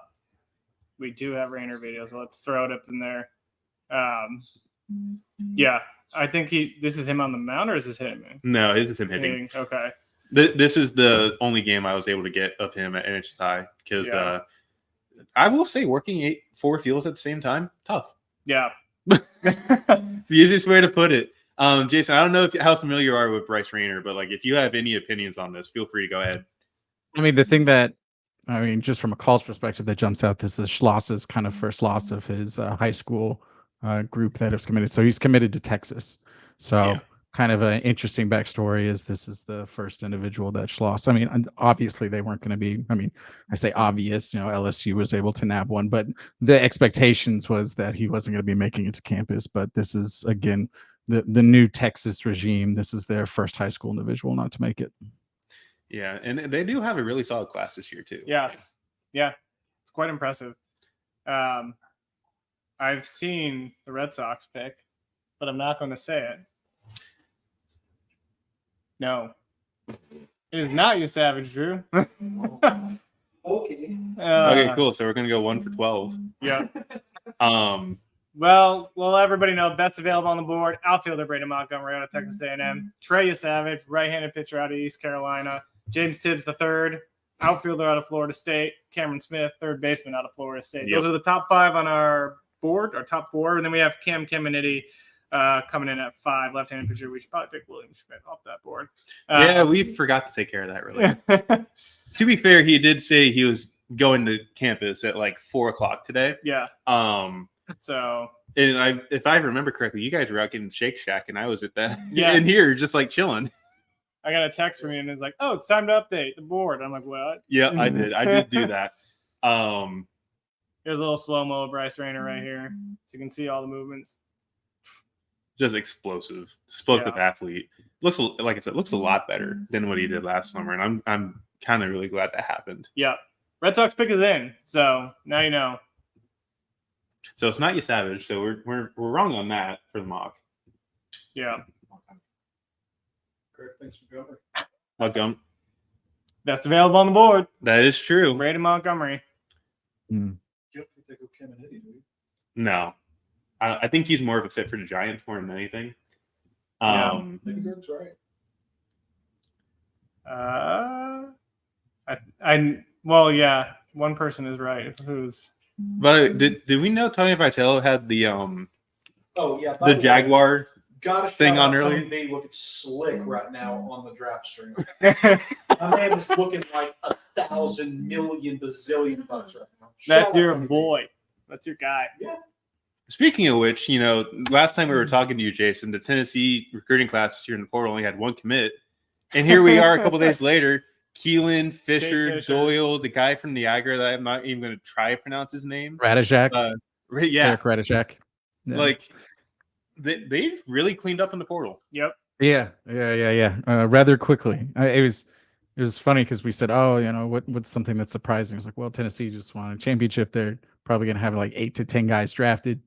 I'm surprised they don't have more. And then to your point, boom, boom, boom. They got 3 of the top 15. Red Sox are happy. They're clapping in the war room. Thank you. I was working my golf clap today with Patrick because he had some good shots. Yep. Patrick Here we go. Picks in. It is. Yep. There he is. Braden Montgomery, Texas A&M outfielder, joining the Boston Red Sox. And this was the number 1 guy in the portal last year, if I Yep. remember correctly, Jason. Correct. It was him and Chase Burns were 1-2. So Okay. you've got 2 of the top 12 picks from the portal last year. I would actually make that 3 because Seaver King was also in the portal. So that was one of the biggest differences between last year and this year. Is you had guys that were like, holy cow, these are for sure going to be first round picks. I don't know. You maybe have that in Cade Fisher, but he's potentially slipping a little bit. So we'll see if you have that again next year. But this year you're seeing three in the top 15. Yeah, that's really impressive too. And I kind of just goes to show how the college landscape's really changed too. Yep. And I think the one thing we'll say about Montgomery, as you see from the BP video that we've had, of course, we have great video of Montgomery. Thanks to Tyler. Switch hitter, but he's better on one side of the plate than the other. Tyler, kind of go into that a little bit. Yeah, so kind of looking at it from the left side here, he's a lot more in control of the barrel, has probably a better approach, in my opinion, from the left side too. Hitting that single to the opposite field, I think it was 109 off the bat. It's a really smooth swing. Everything's direct. Everything's fluid. Everything works. Yeah. He was hitting balls in BP across the street at Founders that day too. But the biggest thing from the right side is at the beginning of the year, we were like, is this usable? Yeah. You're running out of battery. Oh, am I? Mm-hmm. Oh, that's cool. My charger's over there. The biggest thing with Braden's right side is the swing and miss is more apparent. It's the swing mechanics are not as great. And I think at the end of the day, somebody's just going to tell him, like, I think you're better off being just a lefty. Yeah. Which I think at the end of the day, that's probably the best thing to do. He's going to be in right field. The arm is just insanely good. I don't think he's going to see any pitching time at all. He did. Yeah. I think he started the game this year. If I'm wrong, Jason. Yeah, he played a midweek game, but I think he lasted like an inning. It didn't go well. Oh, yeah. So agreed with you. It'll be hit only. Yeah, but like I think at the end of the day, it's gonna be a left-handed hitting outfielder with 6 power. Yeah, maybe an average or better hit tool. Not the greatest runner, not the greatest route runner either, but like that arm is 70 grade. Mm-hmm. And I think somebody could even put an 8 on it if they really want to get fancy. Yeah, I'm curious to get your take too, because I think before he got hurt, we were kind of talking like top 5, potentially top 6 pick. What kind of changed that made him drop down to the Red Sox at 12? I still don't know how much the injury really played into this happening. Yeah. I think it was just maybe it's more of a money thing. And kind of looking at the teams that go ahead of this, they have a lot different draft strategies. Yeah. Especially everything that changed with like the Royals and the Nationals last night. It's just I really don't want to peg this on the injury itself. No. Because it happens so late in the year. He's already shown you what he can be, essentially.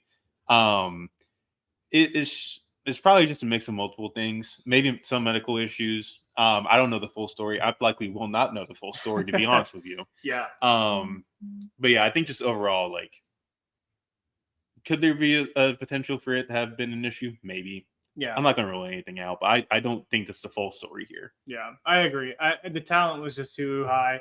There was some rumors circulating about the Royals even taking him at 6, but when you have Cags laying in your lap, I think you just wind up going that direction. I like that you've now changed face on this. Yes, Instead of saying you want whiskey and bourbon shots tonight, you're now just like being fine with it. You're drinking more coffee and getting the Chardonnay that we brought for you has not been opened at all yet. Rekka is mad because the Giants were 1 pick away from getting Montgomery. He wanted Montgomery so badly. Yeah. He really did. Sorry, Rekka. There was those 3 weekends in Arlington you were talking about when Arkansas played Oregon State, and you had Smith versus Bazana.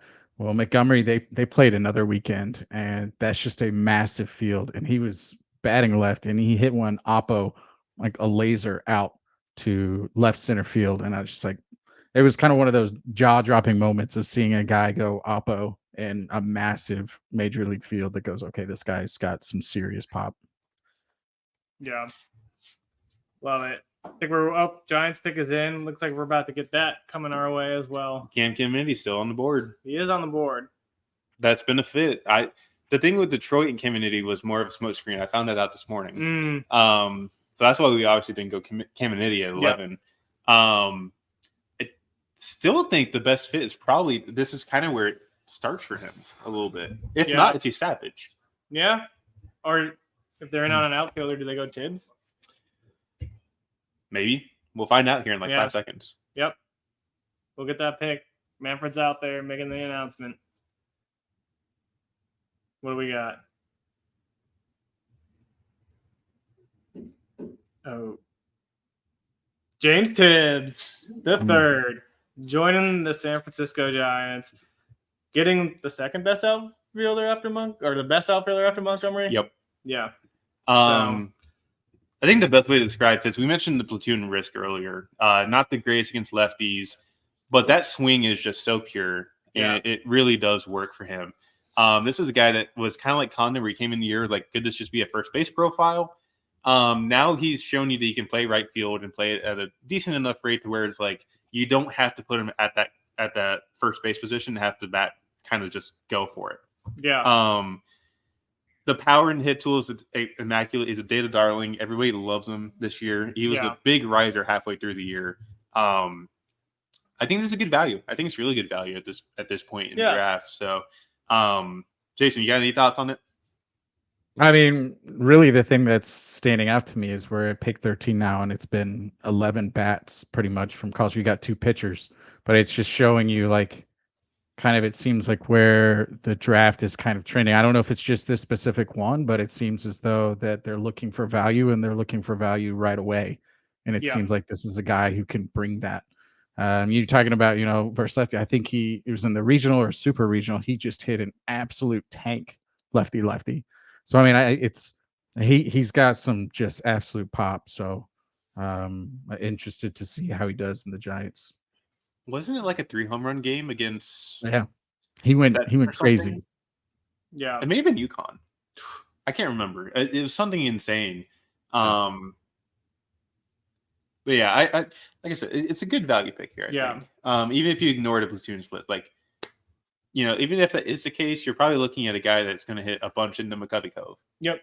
You're going to be happy about it. You get some Jock Peterson vibes. We were talking about that as a comp at some point. Yeah, we did. And we're also going to enjoy watching all kayakers out there in the bay to have some fun. He's an older guy. I mean, he's almost 22 as well. So they may be able to get a little bit of value. He's 21.8, I think. So they may be able to get a little bit of value out of that. Someone said I get Cole Calhoun vibes from Tibbs. That's really not a bad comp. No, it's pretty good too. Yeah. I remember seeing Calhoun at Arizona State when I was working there, and he just absolutely hit. Kind of similar, body types too. Yep. Yeah. And they really do look alike. It's sad we know the Cubs pick already. Well, I know it. Well, you know it. I don't, because I told you to get off Twitter. I'm not looking at your screen anymore. We're staying in the ACC. I'll give you that. Ooh. Little hint. We do have an ACC player. The best available then. Do we? Oh, yes, we do. Ah.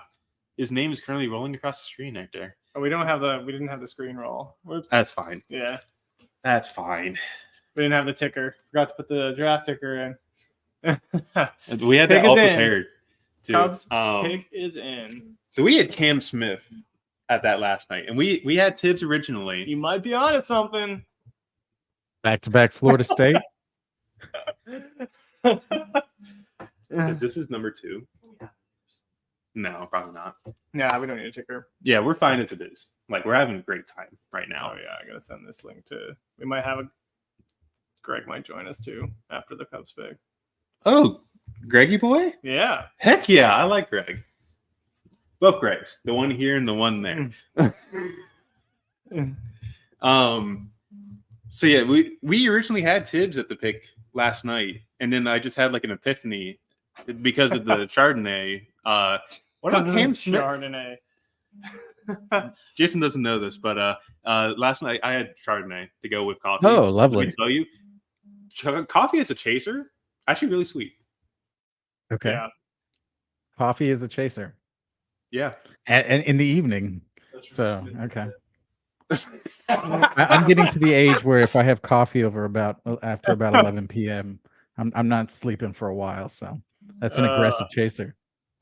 Yeah, I think my issue was I did have a final to do last night too, while also doing the mock. Yeah, so, don't schedule a final before draft day.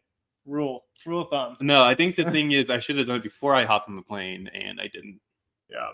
So we're what? If Cam Smith is coming to be, we're 2 for 14. Yes, 2 for 14. It's not bad. That's not bad.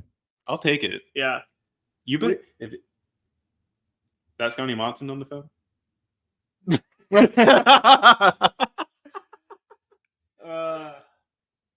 Gotta love it. I also gotta say the Wrigleyville uniforms they've grown on me. Yeah, they're pretty sweet. I really like them. Here comes the official announcement of Cam Smith You're back on Twitter again. to the Chicago Cubs. Is that what?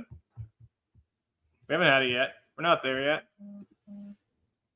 I've given up on following Twitter because it's pretty incredible how quickly people are pulling it up. We got another one in the books. Oh, there you go. Cam Smith to the Chicago Cubs, third baseman. Florida State out of the ACC. Tyler, you saw Cam this year. What do you got on him? I was telling this to Drew earlier because he was gracious enough and asked for opinion on him. The launch angle is a little bit of concern. It's only an average launch angle of like 5 degrees, but yeah, the approach he carried over from the Cape last year, where he cut the contact rate troubles in half. He cut the chase rate in half, basically. He was chasing at like 33% clip last year, had a contact rate below 70%. This year it was like 80% with like a 19 or 21% chase rate. Yeah. Really started using the backfield more as well. And it's just insanely powerful. He's built like a linebacker, and he moves fluidly at third base too. Like, I think the only thing I have on him defensively is the arm can get out of whack a little bit, and his hands are a little bit stiff. But he moves rather well for a guy that's 6'3", 224. I think at the end of the day, if you add some loft to that swing, that's an insanely powerful man that's going to hit 20 plus home runs on the regular. Yeah. That was going to be my question, was his position, really. Because seeing him up close live, I don't know if he's a third baseman, but his arm is massive, absolutely massive. So even if he's not a third baseman, they could easily move him into corner outfield, and he'd fit right in, I feel like. I think so too. Maybe and that may be something they probably thought about too this year. If Tibbs wasn't on campus, could he have played right field? Yeah. Interesting. Maybe. Rekka said he's like Mark Vientos.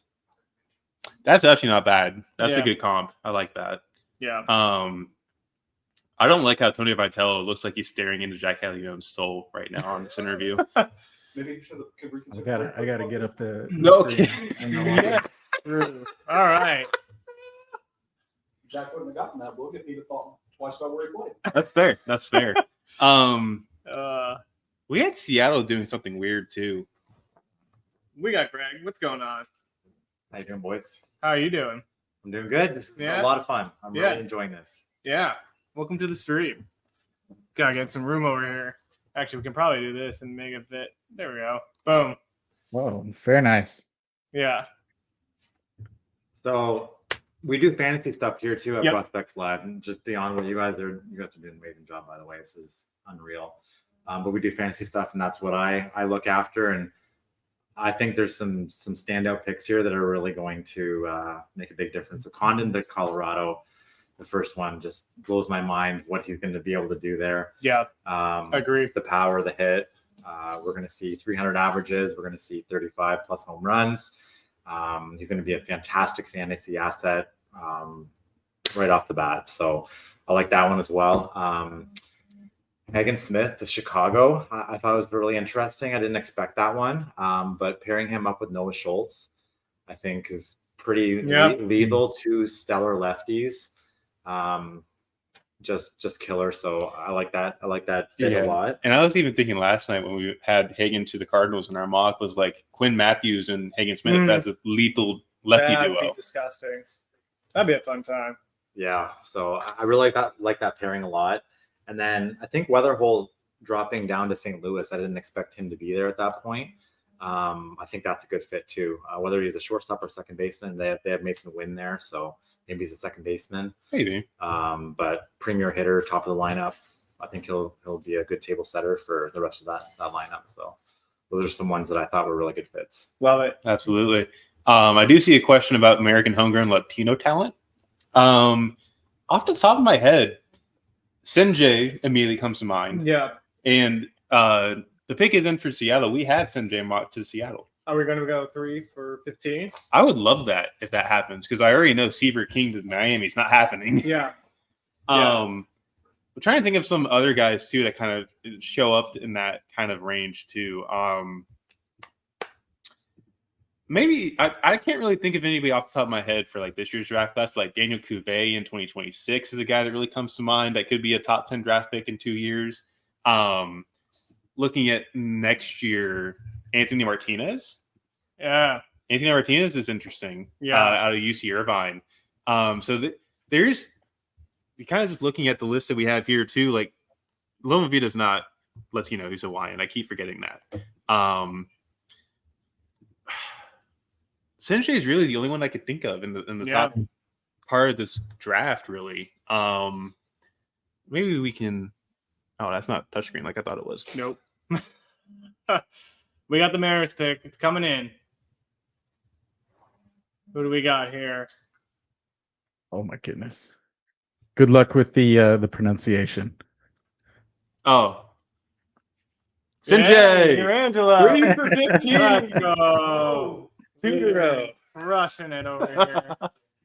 That's back to back. I don't think we have any Angelo footage, do we? No, I was not able to get Sinjay. The last time I saw him was in high school. This is when he was PG National, so he's still doing switch pitching, and he wasn't up to 98 like he is now. Yeah. But Sinjay's one of the more interesting guys. Like, he really did kind of ditch the left-handed pitching thing this year. I think it was only something like 120 pitches total from the left side. But the right-handedness, just that side for him is impressive. Yeah. 98 with the fastball. The fastball has good carry and good ride to it, and it's kind of flat too. So it fits the Mariners mold a little bit. Really good slider that we even had Will put a 6 on. It's like an upper 80s slider with 2-plane break and has some good bite. There's a changeup in there too that works really well. And he's got a bigger curveball. So from the left side, I think it's more of like a 88, 91, kind of gets up to like 3 or 4 sometimes with like a decent breaker. Yeah. But just the upside from the right side is a lot better. Do I think he might ditch switch pitching? I think he might. Yeah. It's an interesting conversation to have, though. Yeah. Like, it's a bit of a gimmick, but do you think that, say, he has an injury with the right arm, does he pitch lefty? Yeah, and like, can he what's the rules in MLB now? Can you switch after one batter? I think they I still think you have to declare. Yeah, they have to declare. That was the minor league game. It was the old Creighton because he's not the first switch pitching. It was the Creighton end and I don't know if y'all have seen the video where the batter and the pitcher just kept switching sides. I want to say that was from like 2015 or so. I think after that season, they made it to where I think the batter or the pitcher, one of them has to declare. I think it's the pitcher. Yeah, I think it is, and that's the trouble when it comes up with like a switch hitter and a switch pitcher. Like Pat Venditti is hoping that never happens again. Yeah. But yeah, this is definitely very interesting. Excited for this next pick. You already know what it is. Of course you do. Let's go. The only question is Ian Smith happy about it? I don't know. I'll find out here in a couple minutes. Get some insights for us. Oh, I just saw who it is. The next pick is a guy who was a guest on the Clock podcast. So once Witt gets dropped, we'll tell you where to find that interview. Really good dude. I think everybody's gonna like this pick. I will like this pick. Marlins fans might not like this pick. I think they might. I think yeah, big time power. Yeah, you don't have to put it on a tee for me anymore. What? Is this What? an SEC commit? I don't know but it sounds like this is an SEC high school commit. South Carolina. That it is. Yeah. Oh boy. Maneri's not getting his prize jewel on the campus. Nope. That's high pick for him too. And I think Miami definitely, with the way that they've had guys from Seattle come over, like Peter Bendix from Tampa, kind of really put this into perspective. And I can't remember the name that the Marlins got from Seattle. That's like they kind of go bat heavy. His mind's really slipping my mind right now. But he was the forefront of the Seattle going after bats. Yeah. So this isn't a shock whatsoever. They're going after bat. And I think with the Marlins having King go 10, they may have been sniped. Yeah. That's the only thing I could think of. Yeah. Because Peter Bendix was in Charlotte to see Honeycutt, Seaver King, all these guys in person. I think we saw a lot of mocks having King go to the Marlins. Yep. And so this seems like this could be the second option here. And if that's the second option, I like it. Yeah, it's good. It's big power off the board. A lot of fun. Really fun individual. So it'll be intriguing to see if this will come to fruition. They're still on the clock, right? I think he's like 50% of their slot value. So I want to say like they've got like 9 million that they have to work with, like and that, this pick slate. So I mean, it's intriguing to see that they're picking a high school guy that would be theoretically high leverage. So yeah. Save some money in these other picks. And I think Houston's in that same mold too. They had the lowest slot pool in the entire draft at just under $6 million. Yeah. And their first overall pick, something like $3 million and some change. That's over half their slot value. That's like 60% of it. So Houston, the rumor has it today is they could do something really funky at 28 later. So I'm excited for that personally. Give me chaos. Also, this kind of ruins our 39 overall. We've got 3 picks right, and they're not even like picks you would expect to get right either. Jason, to let you know what we did is we thought because the Nationals got extra money, they were going to like underslot or cut at 10 and then spend more money on this guy at 39. Nope. That was the original plan, and then I switched it earlier. Yeah. Oh, did you? Yeah, because William Schmidt pulled out of the draft. He was our option at 36. That's right. And then obviously, like LSU got a really big win in that today too, for what it's worth. Yeah. Oh my gosh, yeah. And there are rumors that LSU could do some weird stuff Orlando. today too. They're like LSU's not done. Yeah, I mean, LSU I think has 7 transfer portal pitchers already committed. I mean, I know they've got quite a few that could go get drafted themselves in like, the later rounds, but it's pretty interesting to see like what they'll be planning to do for their lineup next year. Yeah, absolutely. Interesting note here. PJ is being drafted as an outfielder. Yeah. Yep. That's the biggest thing here with PJ was the defensive versatility. A lot of people thought he would probably just be a first baseman. He's super athletic for a kid of his stature and size. He's a really big kid, 6'3", 200. And I think he even plays up from that too. Yeah. And he's actually trying something new in his swing. He mentioned on our podcast a couple weeks ago where he's trying some sort of toe tap-ish thing. Yeah.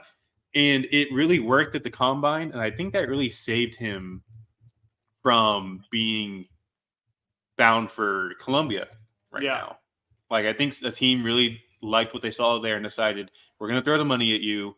So that's a big hit for Palmineri and his guys because Monty Lee's been doing a pretty darn good job recruiting. And, like, whenever Kingston was let go, there was a bunch of these kids, including Morlando, who was vouching for Monty Lee to be the head coach. Yeah. Yeah, it'll be interesting. Petrie, everyone who thought he was going to be entering the portal, it was basically what's going to happen with Lee, because it felt like what happens with Lee happens with Petrie. Yeah. Yeah. But then like he got paid handsomely to stay. Lee did. The pulmonary thing really did surprise me out of left field though. Yeah, 100%. Because he retired originally because of health issues, I think. Yeah. All right. What do we got next? Who's on the board here? Brewers. Brewers are next. That was Waldschmidt. I remember that one specifically. We had Waldschmidt there. Yeah. Trey Savage is still on the board. Yep. Yeah, Savage has fallen to 17. Caminiti's still on the board. Makes you wonder about Caminiti's signability. No? Or is it not late enough yet? Because I guess he's 16 on our board, so might not be late enough for those concerns. I'm not sure, honestly. So Jason, just kind of want to ask you too, because I know you had some stuff going on with the draft, and you had some interesting like cards that you're putting out tonight too that I saw earlier. You had a primer out for. If you want to explain that more too, like I thought that was a really interesting thing you were doing there. Yeah, so when the draft changed to 20 rounds in 2021 after the 5-round in 2020, wanted to just kind of follow how ultimately the portal has changed the draft, NIL has changed the draft quite a bit. So looking at the percentage difference between where an individual is taken, when they're expected, or like their age, or what conference they come from, and ultimately trying to give them a number of variables to where you can effectively provide like a standard deviation bracket of, okay, this is your expected sign. So ultimately it's trying to figure out of, okay, well, if I have a guy that's going in the 8th round that maybe in the past was getting like $40,000 to $60,000 because he was 23 years old, what is he going to do? Is he going to sign? I mean, again, like what the last 3-4 years, you've got like 98-99% of guys have signed if they're within the first 10 rounds. So I mean, there's always this signability question, and how is NIL, how is the college, how is that impacting?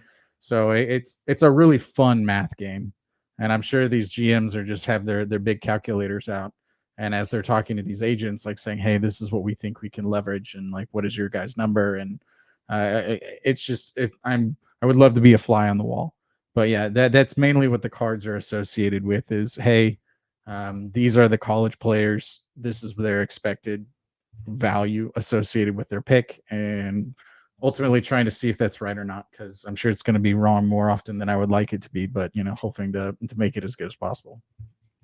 Just like I was saying earlier, I think we're used to being wrong, and why did I look over? I don't know. This is a choice by the Brewers, but interesting.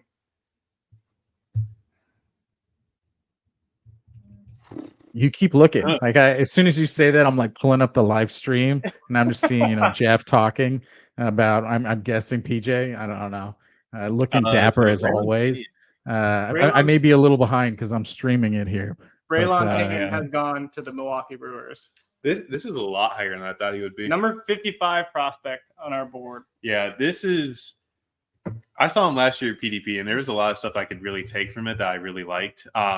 Very twitchy, very athletic, can play center field, and I think he stays there long term. I also don't like how the outfield wall and the stream there was just a brick wall in Texas. But he's a Houston commit.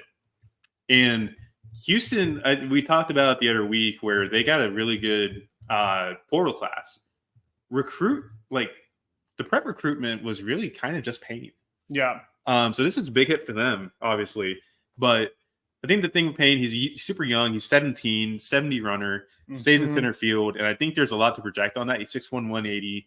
Yeah. I think personally, this is a guy that is probably going to get something over slot maybe, or at slot value. And Milwaukee still has 3 more picks tonight. Yeah. You think he's going to get slot value? He could. It's something like $4 million still at this point. Yeah. Or $5 million. I don't remember the specific number. Yeah, they got 4 picks in the top 100 too. Yeah. So I mean, so they had 14.1 as their total purse. Yeah, and this one was 4.5. Yeah, they got some money to move around. Yeah. I think he'll probably be more of a slot value kind of guy. I don't know if he would get over slot. No, I don't think so.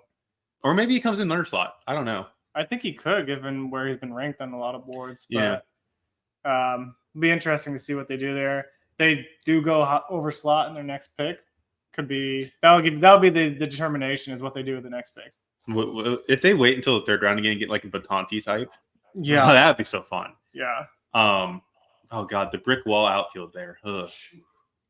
I mean, I was talking about the percentages, and so picks 16 through 20 over the last 3 years have gotten negative 1.3. So basically slot value, but he's also less than 18 years old. He's super young. Yeah. So I mean, generally guys like this, they go way over slot value. Yeah. And Houston, like you said, has been doing good in the portal. So they've been stacking up on guys, and he was a Houston commit. So see what they do there. I'm interested. Savage still hanging out. Kennedy still hanging out too. Yeah. Rays are interesting. We had Sloan there. That could come to fruition. Yeah, I don't know if that. So this was a rumor I heard a couple months ago. Apparently, there was already a deal for Rays and Sloan. I feel like it was more smoke if anything, because if somebody's got a deal 2 months out from the draft, I don't think that's really anything legitimate. Yeah. But it was something we took note of, and Sloan is kind of a riser right now. He's honestly probably if Kennedy isn't like the best arm in the class right now, and it was already gone, Sloan's the next best one. Yep. So that's kind of where I'm picking on that. Savage is still available. He kind of fits the type pretty well. Yeah. He's also just falling a lot more than I thought he would. Mm-hmm. So. Yeah. I'm interested to see what Tampa does here. We'll see what happens. They're going to do something weird. Yeah. Well, we'll go through the best available. What we got right now. We got Trey Savage, right-handed pitcher out of East Carolina. Cam Kennedy, left-handed pitcher out of Saguaro High School in Arizona. Malcolm Moore, catcher out of Stanford. Vance Honeycutt, outfielder out of North Carolina. And then Ryan Sloan, right-handed pitcher out of York Community. So that's our top 5 that we got rolling. Jason, I know you got a board. What do you got for your top 5 right now? Yeah, I have Trey, Cam, Vance Honeycutt. I have number 3, Carson Binge. I would say William Schmidt, but he's gone. And then Brody Brecht, pitcher from Iowa. Honestly, he was a guy that I was really expecting maybe a little more out of, to be honest. Because, I mean, this is a guy who has insane numbers. I don't know if you've seen Brody much, but just he's kind of one of those guys that just jumps off the page. Yeah. It's Brody Brecht. I think there's been a lot of smoke at him in 20 with the Blue Jays. Yes. So that's something. Greg, we might have to have you hop on here for some live reactions once that Blue Jays pick hits in. You think we get Drew as well for the Phillies? Yeah, Drew, you got to come in here. And we got Drew right now. Hey, folks. Super quick. Just wanted to say, I don't know. What's up with a brick outfield wall? Don't know. Does that school hate their students? I have no idea. I'm going to say yes. We're talking about boards, and I just wanted to give a quick update to the fantasy board that we released today on the Prospects Live Patreon. Number 1 pick available still Trey Savage for sure. Ryan Waldschmidt number 2, Cam Kennedy at number 3, Ryan Sloan at 4, and then Brody Brecht at 5. So kind of a nice combination between you guys and the board at 64 Analytics. Really hyped for that, and the pick's in here. Yeah, pick is in. Also, for people who are playing Dynasty Fantasy Baseball, be sure to check out the Patreon, all the great work happening by Drew and Greg. Got to get on it. Theo Gillen going to the Tampa Bay Rays. Did we get that right? No. Okay. I had it with the Dodgers. That's another Texas recruit gone. Yep. I'm not excited about it, but also at the same time. Yep. Another Texas commit. Couldn't have happened to a nicer guy, Schloss. Yeah. I didn't say that out loud, did I? Yeah, you did. Whoops. It's okay. It's okay. Oh, I'm okay. It's just us. There's no one else here. Yeah, we're good. There's no one watching. I'm among friends. I don't see the 24-25 eyes up there right now. Oh, hi everyone. Sorry about that. I didn't mean to say that. Sorry, Texas fans. What happens in Dallas stays in Dallas. Yeah. Hey, Rekka says Gillen announced as an outfielder. That's going to be kind of interesting as well. I mean, the body is certainly there. Wow. I don't know. Intriguing. He doesn't have the stereotypical arm strength. Yeah.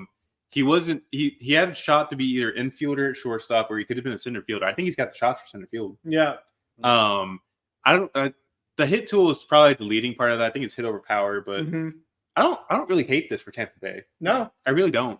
and they do well developing these kind of guys, right? These prep guys that Mhm. still need to get some things figured out. Like Tampa, you always know whoever they draft has a good chance of being like the top 100 guy in the first round. Adrian Santana. Yep. Santana's Yep. the good comp here. They took Braden Taylor, and he's been absolutely mashing baseballs too. I know he's a college guy, not a prep, but still, they just do a good job developing these kind of bats, and gotta like the pick here. Rays are always happy with whoever they pick. Absolutely. I got to jump back off. We've got images and things to produce on the Twitter. Yeah. But thanks again for having me. I'll be back for Phillies. If y'all would have me, I'd be Yeah. more than happy Yes, to you're rejoice coming with on the that. Phillies. That's not even a question.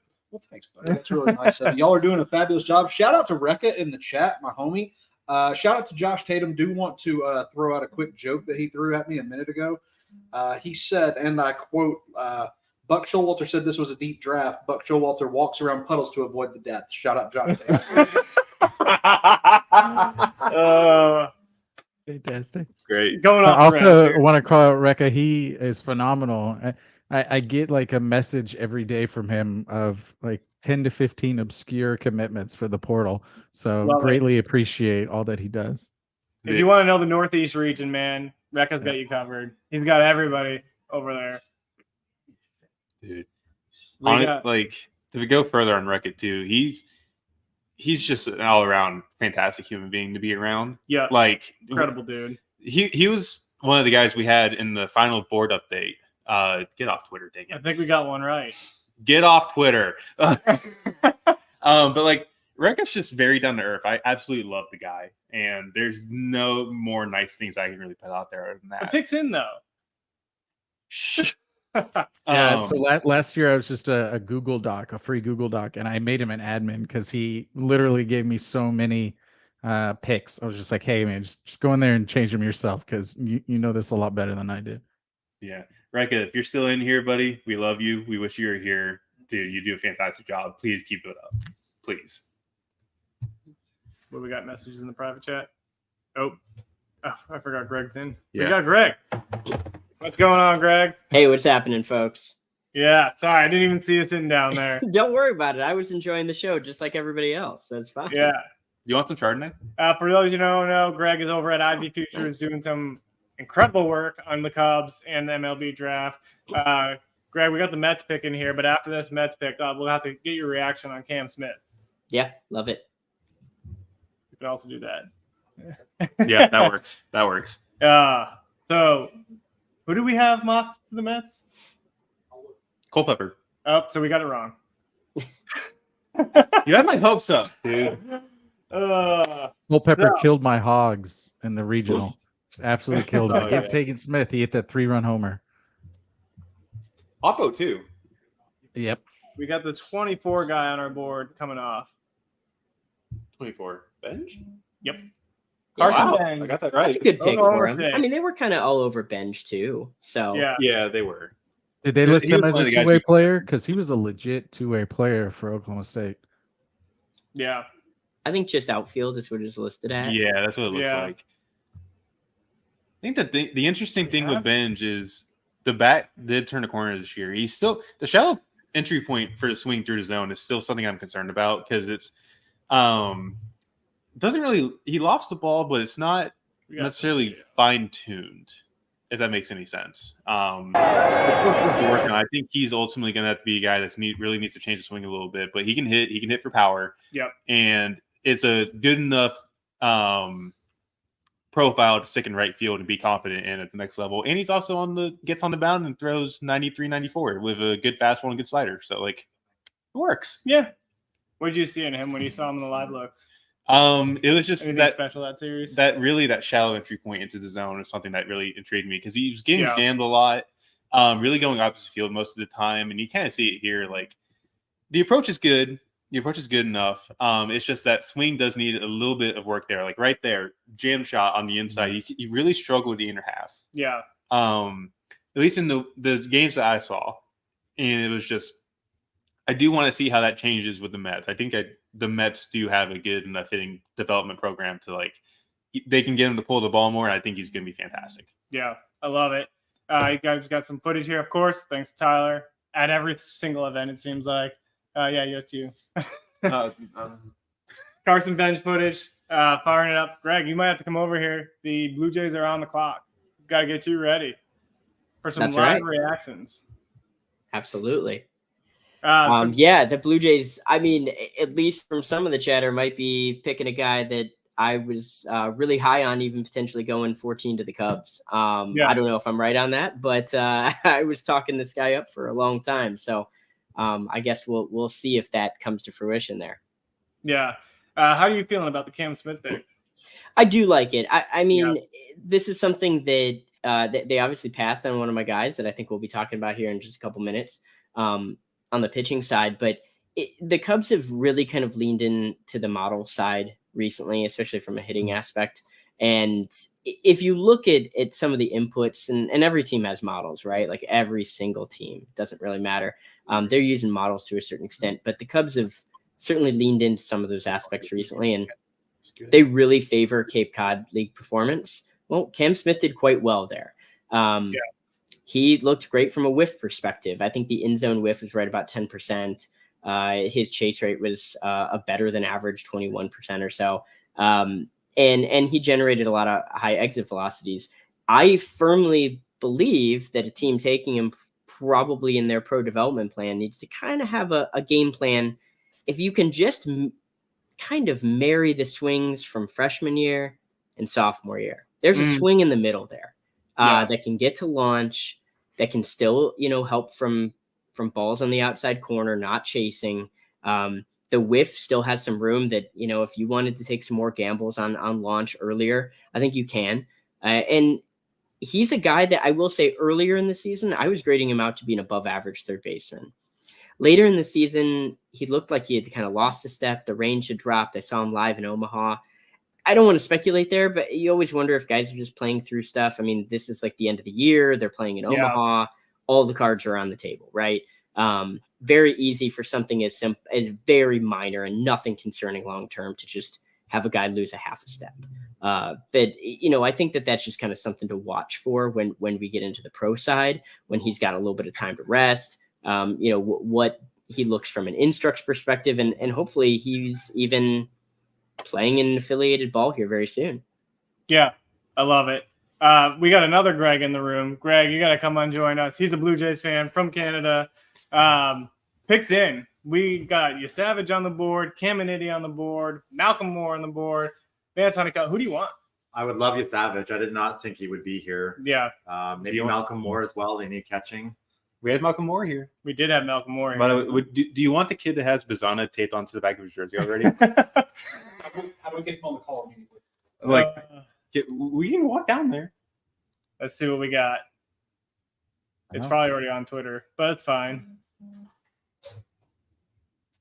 And it is Trey Savage going to the Blue Jays. That's a good pick. A guy that I would have been fine at 14. So I think the Blue Jays did quite well for themselves there. How you feeling? I'm feeling great. A lot of polish. He's one of the most polished pitchers in this draft. He'll move quickly. They need the help. They've got an older rotation and all the injuries they've had this year. 3 or 4 Tommy Johns on their best pitching prospects. This is fantastic. I'm thrilled, actually. This is awesome. Yeah. Of course, we have a ton of footage of Savage. You saw him how many times, Tyler? Couple. This was from the start on March 1st. So it's called Clare Classic, which can explain the uniforms, which I absolutely love. I don't know if you have any differing opinions on that, Jason or Greg, but I personally love the throwbacks ECU has. It's a really good color combo. Great program. Oh yeah, I really want them in Omaha at one point, dude. Mm-hmm. I really do. That'd be so much fun. But I think the thing with Savage is obviously during this start, he went 8 innings, struck out 11, walked 2, took a no-hitter into the 6th inning, I do believe, and was just outright dominant. And the thing that really stepped out for me was the splitter has gotten so much better. Yeah. The splitter has turned into a legitimate plus pitch. The slider is plus pitch. Fastball, you can go between above average and plus, I think. It depends on who you talk to. The fastball is steep from that high release, and it kind of does hamper it a little bit, but it's less the secondaries really eat out of that arm slot too.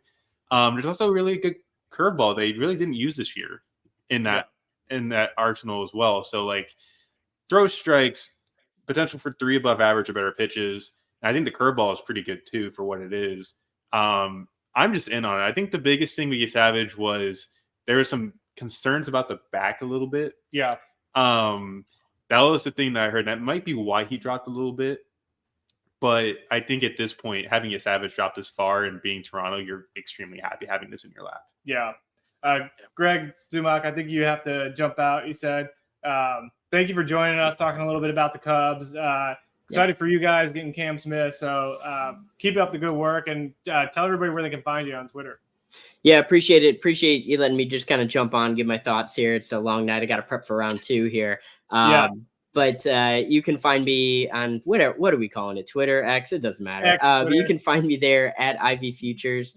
I talk a lot of Cubs draft, Cubs minor leagues, but honestly, I talk all things MLB draft too. That's my thing. I love it. So this is my highlight of my year. Is the MLB draft. So hit me up if you have questions about your team. Just happy to talk some baseball. Awesome, man. Thanks for joining us. All right. Go Cubs, I guess. Take care, guys. I love it. Yeah. I got to throw in, this is a guy who had a collapsed lung. Yeah. And like what, a couple weeks later, he threw 110 pitches in a regional, something silly like that. Like maybe there's back issues, I'm not sure, but in a day and age where it seems like everything is about shelf life and how long do we get to you to the pros, and then how long are you going to be like, this is a guy that you say, okay, he's tough as nails. Yeah. Like, if you're able to go 110 pitches, like a couple weeks after having a collapsed lung, like you're a tough guy. Yeah. Not to mention that's also a duel against Chase Burns to save your season. Yeah. Like 100%. What a crazy game, by the way. I don't know if y'all watched that one. That was one of those games where it's like, okay, like they've got this, and then they brought in their closer, and then he walked a couple guys to hit, and then like it was like, all right, well, never mind. Like Wake Forest has this. It was just it was a phenomenal college baseball game. It's one of the instant classics of the year, I think. And even then, we were complaining about the strike zone a little bit because the zone shrunk from the first inning to the third. It was awful. Yeah, it was not good. And like I hate to harp on umps because they have such a hard job.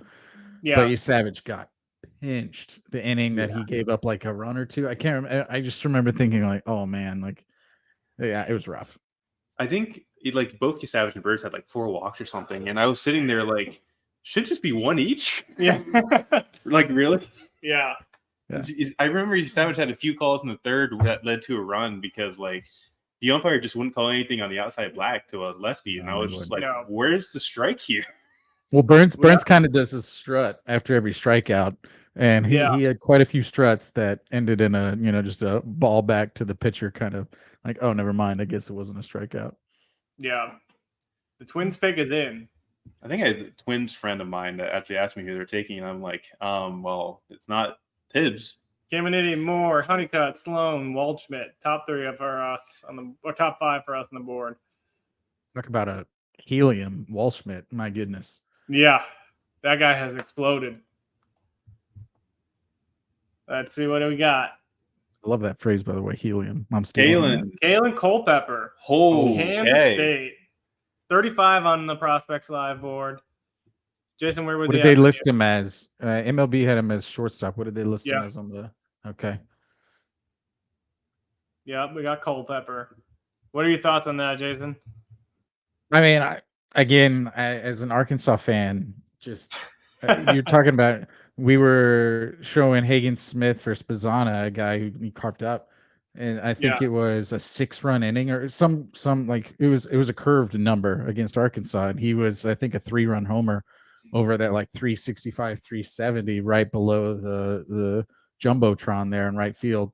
I mean, he's got a lot of talent, and he's one of those guys that you're like, man, I hope they pitch around this guy, and then they threw right at him, and I was like, okay, never mind. I'm also like, he's really emotional right now too. Yeah. I do enjoy it. I like it when the players do show emotion like this because this is a really important day in their life. So like this is. He just became a multimillionaire, like literally in moments, because slot value 3.9. 2, which get I it. get, but then man, he just showed up in the playoffs for K-State, and it was just awesome to see. He's a big regional. Yep. Very big regional. Yes, he did. Oh, he was one of the guys I really liked coming into the year too. Yep. Like athleticism really shows out. Like he's really athletic. And the swing's better. Yep. But the batted ball stuff can definitely improve. He's got a high chase rate. But I kind of do trust Minnesota's hitting dev to kind of work that out a little bit. I do too. And it's kind of a walking away from their model trend a little bit. Because he's not the stereotypical big slugger that gets on base a lot. That they kind of covet a little bit. This is a shortstop that's a bit aggressive and has the pop and raw tools to make everything work. I kind of like it. I love it. I think it's going to be a cool pick. I'm excited about seeing him there. Intriguing. They've got Correa at short. It's like, okay, well, do they see him as a second base? Do they see him as a third? Like, do they see him as Correa's like, eventual, person that he takes over the job? Like, where do they see him? Yeah. Question is, Caminiti. Who is overslotting Caminiti? Here's my thing. If he's not a first rounder in a comp round, I think he's going to school. Yeah. I'm checking to see. I should know this. Okay, so he's LSU. Oof. Yeah. LSU said they were not done today. Yeah. You don't want to speak on things you don't know about, but I will say that the name, image, and likeness for Louisiana State University is it's impressive. So their NIL is quite good. So you never know. Rekka said Nationals ! For Caminiti. That'd be interesting. Yeah, 39. 39. Where we had PJ Morlando. Yeah, and Tyson Lewis now. So that's what is that? 39. 39 and 44, I think. Yeah. Because they made that trade last night and just threw us a curveball. Pick your 2.3. I mean, I feel like they'd have to go significantly over. Yeah. And my question is, how much does Seaver give them an undercut? That's the intriguing part, because that's they got to have a number already worked out. Yeah, that's like a $5 or $6 million deal at slot for 10. I think I can't remember what the exact number is, but he's pretty young too, Seaver. I mean, he's just over 21. Yeah. I mean, if you're a Nats fan and you get Seaver and Caminiti, you got to be pretty stoked. That's a good draft. Oh yeah, the Baltimore Orioles last 7 drafts have been impacted in the first round. Great. Yeah. It's crazy. I was talking to some guy today and he was like, "Oh, what do you think is going to happen to Bradfield? Great center fielder for Vandy." And it's just like their outfield is so stacked right now. They can't even really find a spot for Kjerstad. Like they're just trying to like throw him as a DH every now. But I mean, the guy's like 1,1400 OPS in AAA. It's like you got to find a spot for him. And like Kobe Mayo is kind of like lurking in the wings a little bit. Apparently they had him listed as a center fielder the other day by accident. I don't know if anybody saw that, but I was like, why are we trying the world's biggest bodybuilder at center field? Rekka made a good point. The Nats didn't make that trade with the Royals, so they got an extra 2.5. Yep. And they did that underslot with King. So they got money to spend. That's going to be fun, watching these Nats picks. You do have the Orioles pick in. Yeah. Are you talking about the one with Maryland flag inside the thing? Oh, did we get one right? No, we didn't. No, it was Bench here. Was it Bench? I think it was Bench here. You guys had Bench. Well, okay. And we're not getting 23 right because it was Gillen. Vance Honeycutt is off the board. Outfielder in North Carolina. Everyone thought he was going to be 1-1 like after his freshman year. Yeah. My goodness. Hit 2 concerns. That's the sum. Judd Fabian light.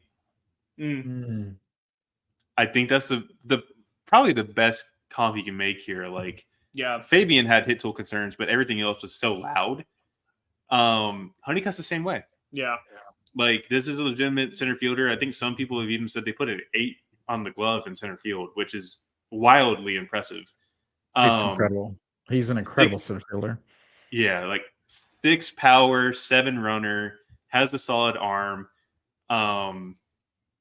It's just that there's never been a happy medium with the hit tool, and I don't think there ever will be.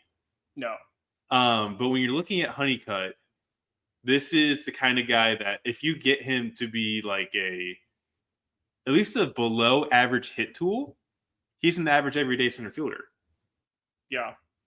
I think this is incredible value. I mean, you talk about his defensive impact. I think he was a true freshman. It was in the regional game, and it was like top of the ninth, bottom of the ninth, and he robbed a home run in the regional as a true freshman. Literally saved their season. Incredible play at home. I mean, and you see him in the World Series this year, and it just felt like anytime someone threw him a pitch that was in his happy zone, he was crushing it. So I this feels like a really good value right here for the Orioles. I really do like it. And like the postseason this year, he had his first walk-off home run against West Virginia and Supers in his career, for what it's worth. He never hit a walk-off bomb for UNC. Mm-hmm. Then he leads off the next game, first pitch home run to take the lead. Really impressed with him. And like, if we get to the open side swing here, the home run in one of these games, I really want to show it off because like, should I go down here, back here? There we go. It was there. It's one of these.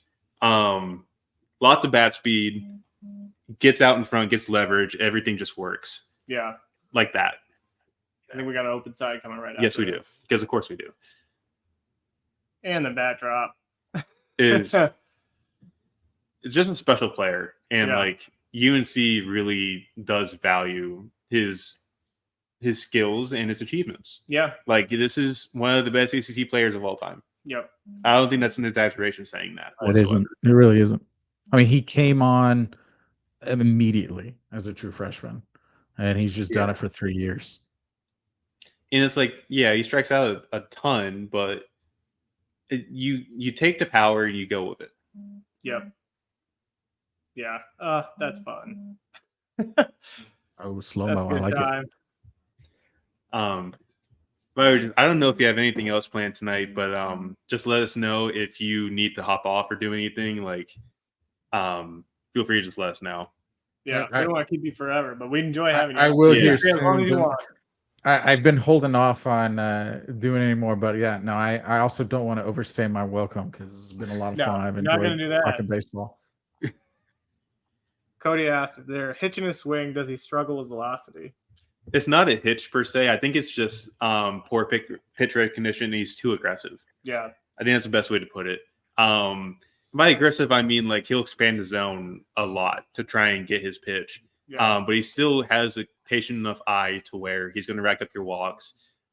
He's not a 3 true outcomes hitter by any means, but he'll lay down a bunt. He'll use his speed on the base pass. He will be an absolute menace for anybody trying to get a throw to first base. Yeah. Yeah. It's an exciting pick for ball. It's like your typical Baltimore pick too. Like if you want a team that's going to develop a bat, he's in a good spot. Very much so. Does he fit the meme Orioles thing where they all look the same? Do we have a picture? He needs to grow his hair out. If he doesn't grow his hair out, like is he really going to fit in? Oh yeah, because Gunnar does have a mustache now. Oh, they do. I think Vance is capable of growing a good mustache, to be honest. Yeah. We are on the Dodgers now at pick 23. We got Cam Caminiti, our 16th overall. Malcolm Moore, 18th overall. Ryan Sloan, 21st overall. Ryan Waldschmidt, 22nd overall. Cash Mayfield, left-handed pitcher, 23rd overall. We still got Brody Brecht, 27th. Right-handed pitcher.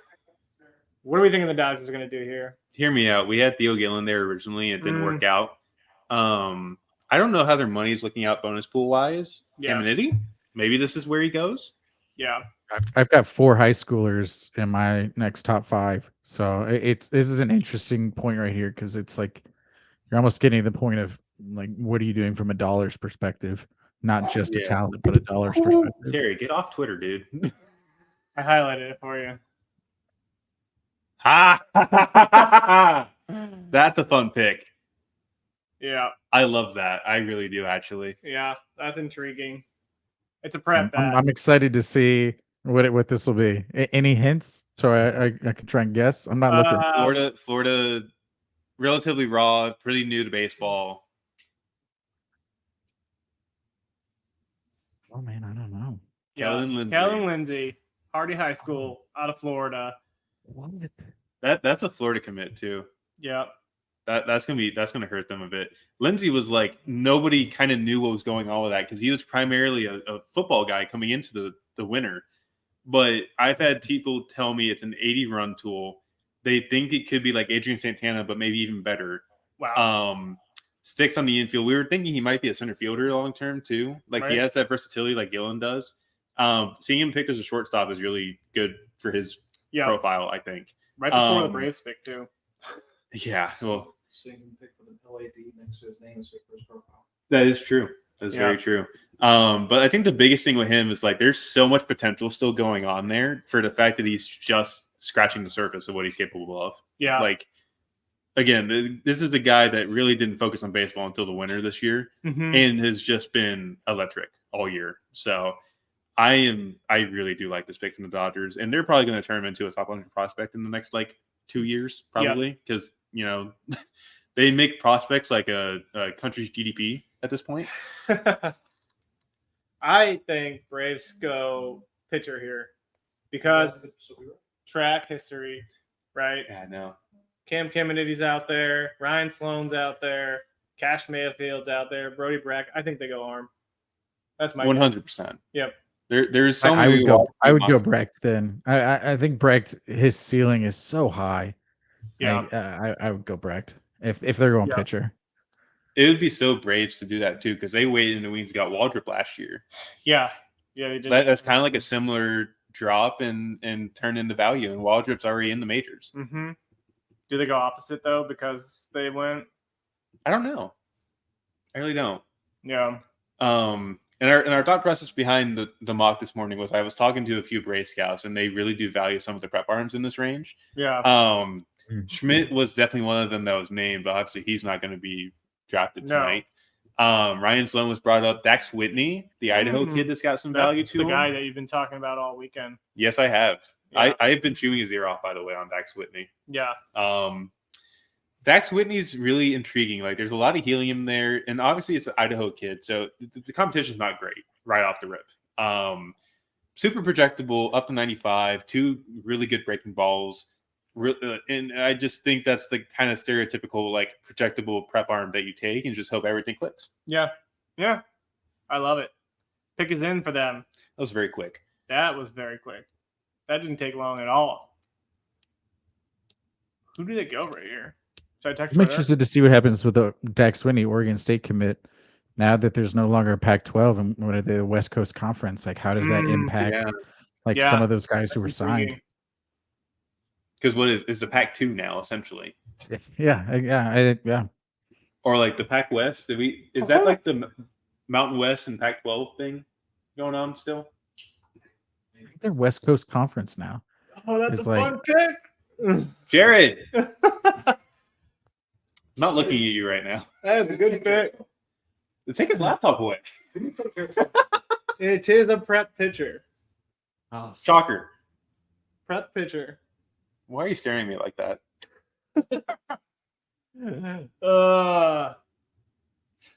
Some team's gonna be mad somewhere. I don't like where this is going. Bold statement. This is gonna be good. I'm excited. The funny part is, viewers at home, my laptop's been in, not my laptop, because that's what we're using to stream. My phone's been in my notepad the whole time. I have not checked it much. Yeah. Look at you. I'm doing my best to stay off this. Yeah, This guy over here, absolutely not. I can't help myself. I can't help it. I gotta know. I've got like my 5 screens up, but ironically, one of them is not Twitter. Yeah, this is gonna be a good one. Is it time to announce? Let's go. I think it is.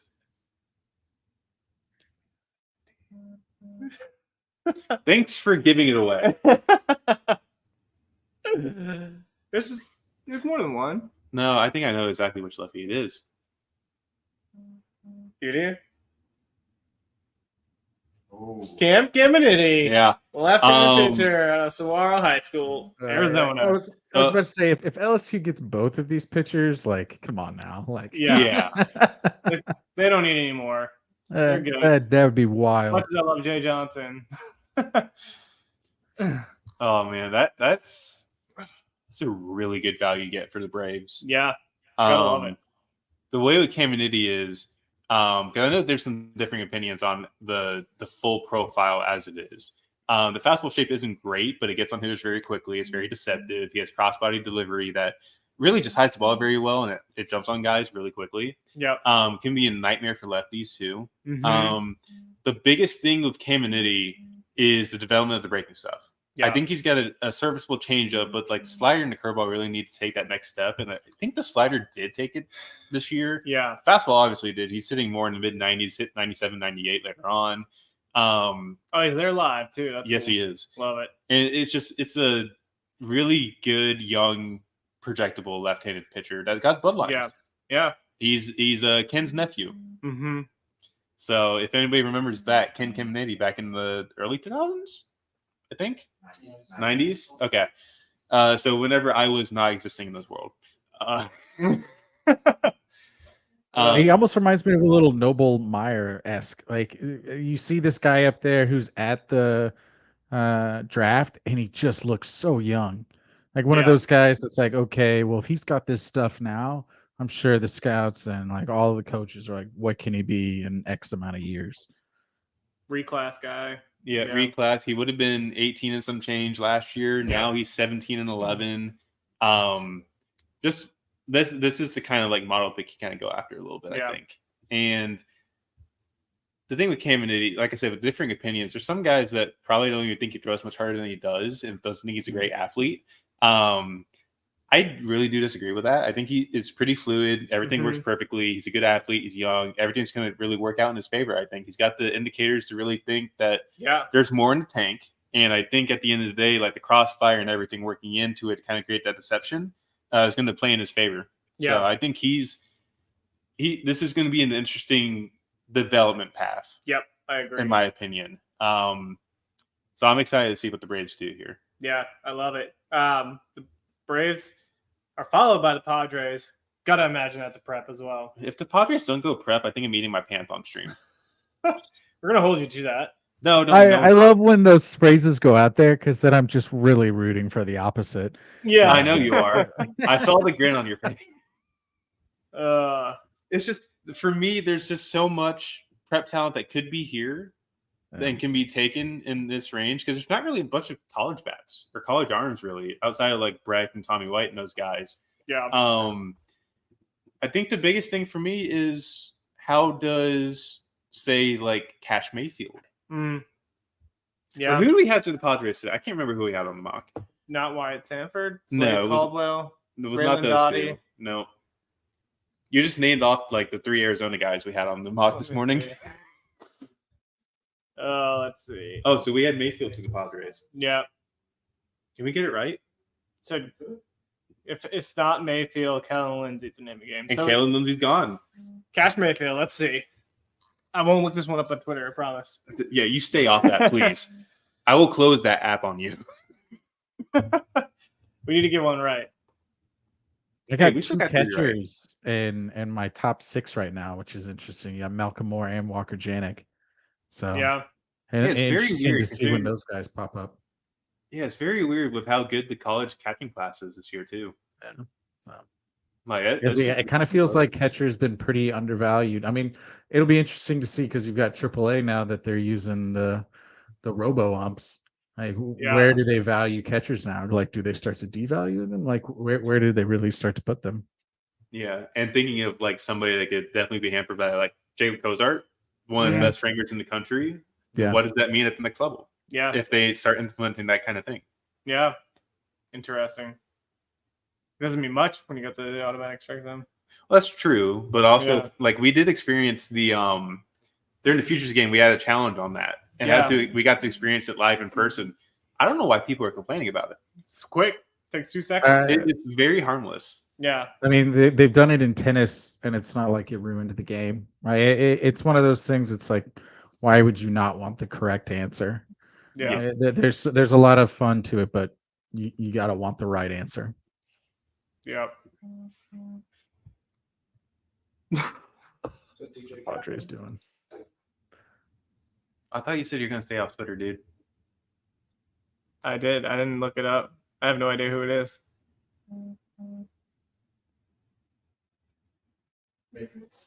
One of you Cash guys- Mayfield. Yeah.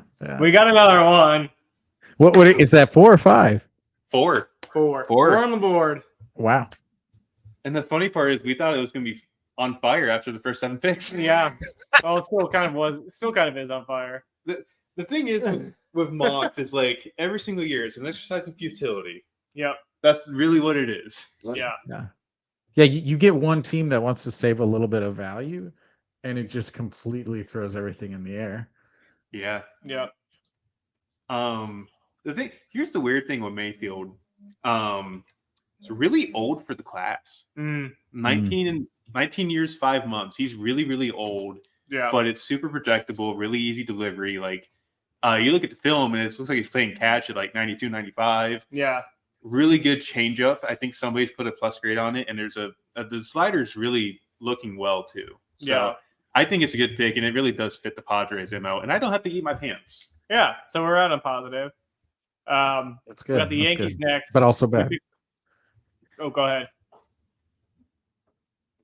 I was just saying it's unfortunate. No pants eating.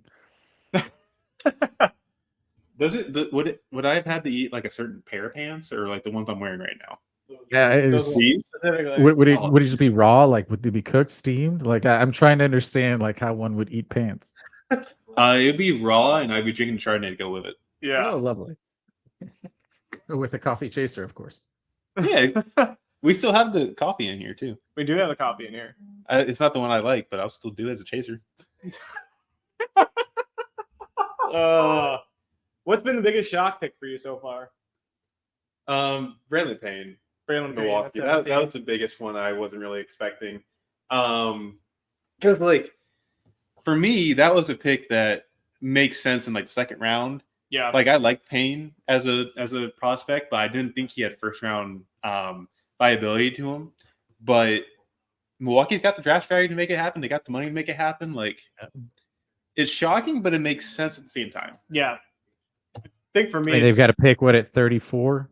Yeah. So I mean they're gonna have to spend some money in the first 40 picks. So I'm sure they're thinking, hey, if we get a guy that we feel pretty good about, but maybe we can save a little bit of money on, that'll help us later in the draft.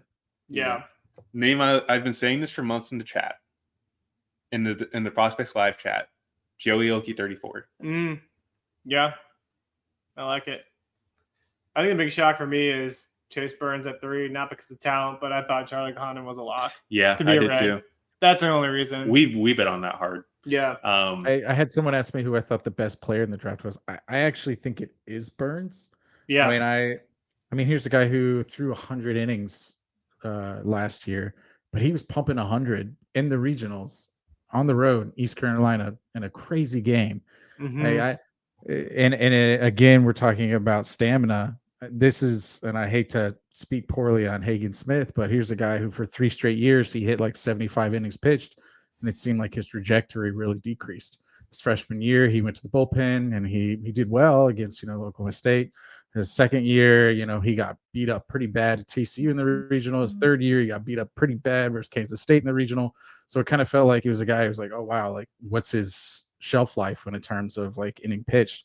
But then you see a guy like Burns who's at 100 and he's pumping 100 in inning 100. So that was a guy for me. He was like, okay, if there's someone that right now, who would I say, and less than 360 days would be in, I would say it'd be Burns. Yeah. Yeah. And like you mentioned it too with the longevity with Hagen, like we mentioned the 17 strikeout game where he had 78 pitches in 6 innings and he got pulled after that. And that's kind of like where the threshold was for him this year was like the 6-inning mark. They did that on purpose. They did it on they said it multiple times like, hey, we were trying to save him for the regional. But then I don't know if y'all were watching the SEC tournament, but he was pumping like 92, 93. And everyone was worried about him, like, hey, does he have arm issues? And like the thought was maybe he's just tired. And then it kind of showed its head again against Kansas State. So it's kind of like, I mean, I don't want to speak out of turn, but it just kind of felt like he was getting tired around like 75 innings pitched all three years. Yeah. I think you're spot on with that too. And like with Chase Burns, like he was going There's a stretch where he struck out like 13 plus in like 5 straight games or something. Yeah, it was stupid. And was going like 7, 8. Like it was ridiculous. Yeah. Even if you have some concerns about like the delivery, like yes, it's a lot of recoil, but he throws strikes. Yeah. That's the biggest thing, and he held everything really well too. So I think he passed that test in that regard for me. Yeah. And just like the slider had like a 60+ whiff rate. Silly. And he only had to throw 2 pitches, but he has more in the tank. Like it'll be interesting to see what happens when he's starting to throw in that changeup, starting to throw more of that curve. Like when he's really going to more of a 4-pitch mix, because you've got guys like Skeens, who was again a fastball slider guy, and then he goes to the pros and he gets this like turbo splitter. Like it's just interesting to see what happens when they kind of add in this next step. It looks like the Yankees are going right now. Yeah. I don't like the Yankees, so I'm going to talk over it. But like you mentioned Skeens and the splinker that we want to call it. Yeah, Chase Burns could probably learn that too, because I think the changeup as it is nothing more than average. Yeah. Oh, here's your guy, Ben Head. Holy! This is a guy Tyler has been discussing all week. Give us your insight. The newest New York Yankee, Ben Hess. He's got a shave. Hess came in at number 63 on our board, for what it's worth, Yankees fans. 63. Injury concerns. Tyler, take it away. Can I get my jaw up from the floor first? Yeah. Please. I think we all know how much I like Ben Hess. Yeah. Great dude. I went and wrote a full-on piece about him last winter for a reason, because I think he's really good. I did not expect this. No. I think it probably speaks for itself with the kind of stuff it is. Like fastball reaches 99, it's flat, it has carry, it works well. I think the comp I had for it was like a 2022 Chase Dollander kind of pitch, just with less like flatness to it compared to what it was last year. Because like the similarities are pretty close. Like the shape is pretty similar with the ride and run, being pretty similar in like the 17 to 14 kind of like threshold. I think it was like a -4.5 vertical approach angle, and Dolander's is like a 3.8 or something. Big dude though. Very like built like a tank. 215. Yeah. And like the curveball is really good. I think the slider got better this year. Changeup's been good. The biggest thing for me with Hess was he just got lit up in SEC play this year. Yes, and it really, I thought it was not going to help him, but no. Yeah. I had definitely wrong on that. And I'm kind of glad, because I did write him as like a first rounder last year, and here we are. It's happened. I'm going to let the more entertaining Drew Wheeler fill in for me for the Phillies pick while I take a little break. So he's going to be joining in. I'll be back. Kind of a portal tidbit. You almost kind of wonder what Alabama would have looked like if him and Holman would have been the 1-2 Friday, Saturday. Yeah. So the guy who left Bama to go to LSU. That would have been a very fascinating 1-2 to have. One of the top JUCO guys who came, Gage Miller. So, I mean, they would have had, and they also had the center fielder from Ole Miss. I don't know why his name was this. Yeah. So, I mean, they had a great team this year, but it's almost like what would it have been if they would have kept their Friday night guy? Yeah, absolutely. Hi, everyone. I'm Jared Perkins. I'm glad we can crack jokes while we're also doing all of this too. It's like, nice. It's an up tempo, high energy kind of room we got going on here. I love it. Can we give a shout out to Tony V on the television also? My man is just outstanding. I'm so glad that he is here in Texas. There's an off chance I can meet Tony Vitello tonight. Oh, lovely. I'm just kind of realizing that would be wild. But y'all wouldn't be able to tell me nothing this week. Oh yeah, no, you would not show up for Vitello the rest of the week if you met him. I know, it'd be wild. Which I like. I like that. Take us in. So we do have Brody Brecht here. That's really the direction I hope we go. I mean, dude, Flaherty from BA said that the slider on Brecht was hellacious, and I don't want to really incur that sort of vernacular here, but I mean, it's got sickening bite. I mean, I think short of, Burns, probably the best slider in the collegiate class. Yeah, I think that's a good thing to go about there, and it's like could be 70 grade if everything works out. Strikes are obviously a big concern, but he kind of showed a bit more down the stretch. Like the strikes got a little bit better, and if that's going to lead to some more gains on that side, I think he's pretty good. Yeah, you're right. I mean, he went up against I'm not gonna be LSU happy. in what I don't like. 2022, Please quit spoiling it. 2023. I'm going to be upset. I know what I don't want at all. What's that? I don't want to say it because then I'm going to have to be sad on stream. Do we have to get the Chardonnay out for you instead of Jared? I don't drink. Y'all just have to slap Okay. me or something. That's a happy Oakland fan right there.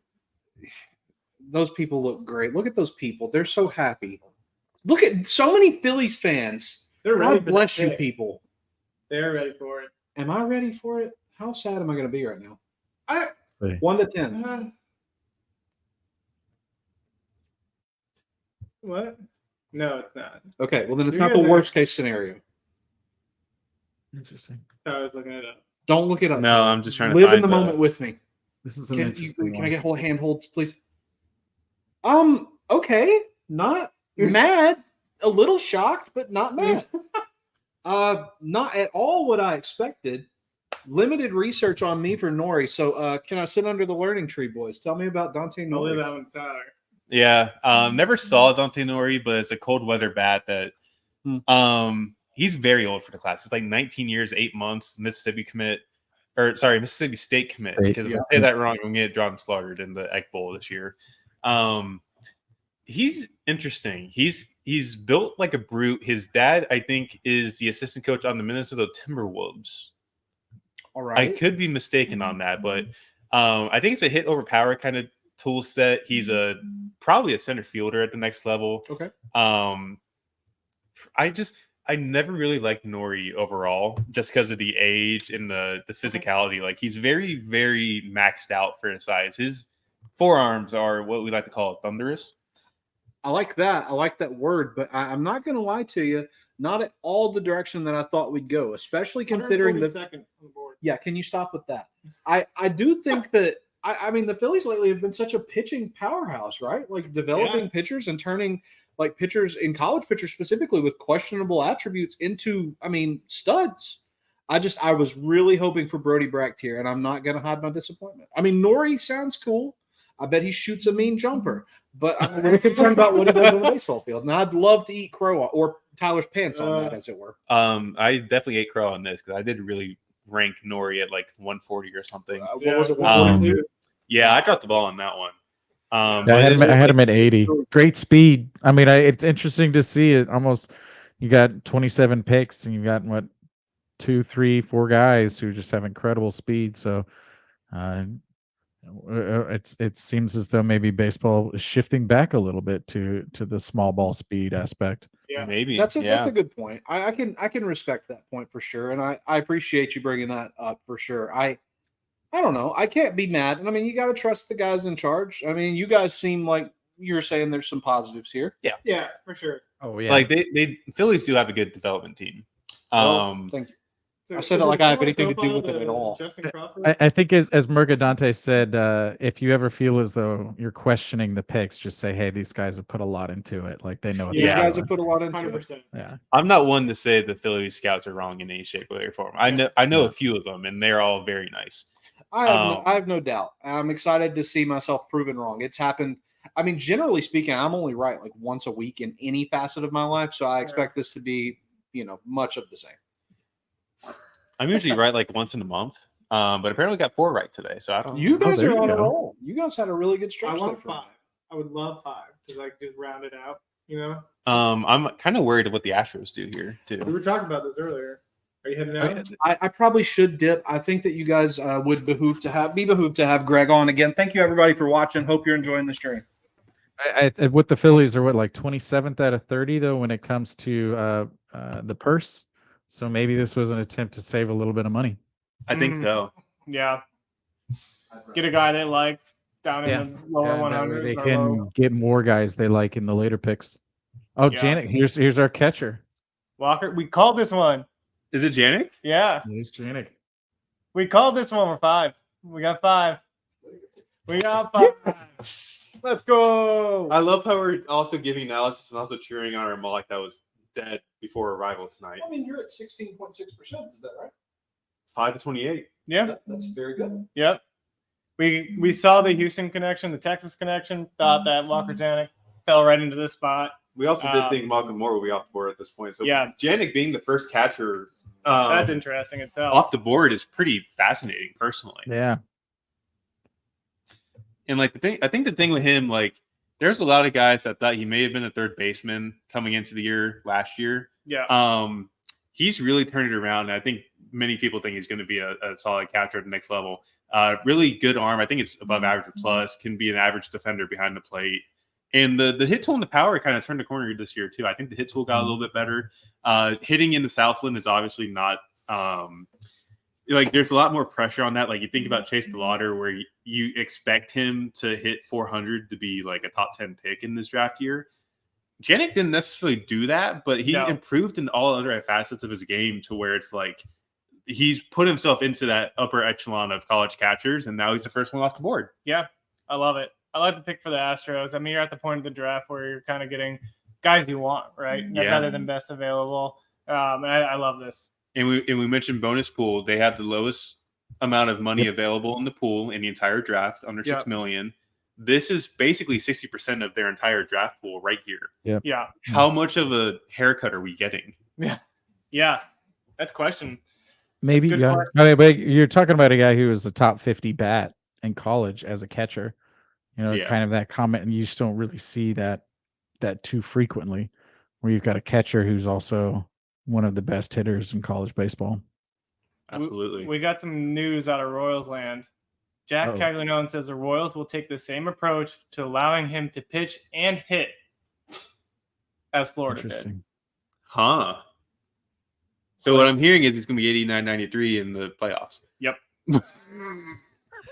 Sorry, I had to make the joke because he was pitching against my college team in the College World Series. So, like, I did notice that right off the rip, and then he hit a bomb off of Dom Fritton. So. Yeah.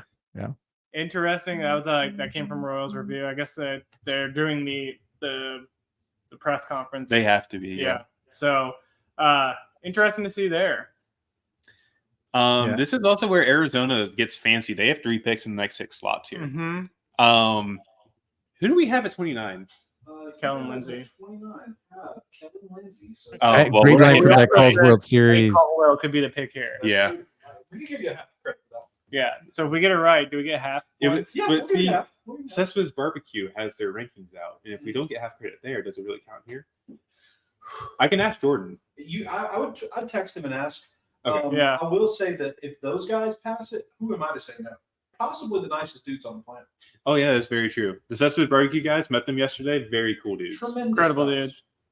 Tremendous fellas. They may as well be Southerners with how nice they are. Southern hospitality. Yeah. I'm willing to welcome them into the fold. And you guys also could have your Rangers pick correct. He is still on the board, so you could have 1.5. Loma Vita, so you have 2. So it'd be weird if Loma Vita goes before Moore, though. That's my opinion. It would be bizarre, in my opinion, for sure. Oh, this is going to be fun. The Diamondbacks 3 picks here. I'm more excited about that than most of the draft right now. Yeah. Ryan Sloan? Yeah. You got Sloan, you got Wyatt, you got Slade Caldwell.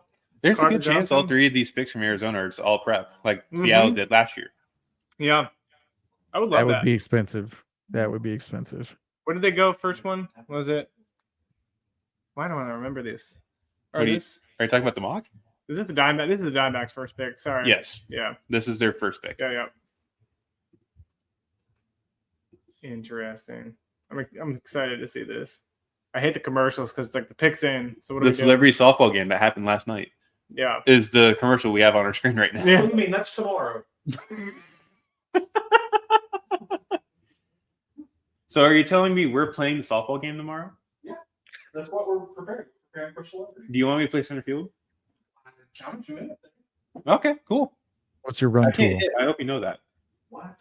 If I can hold one though, it's in the gap.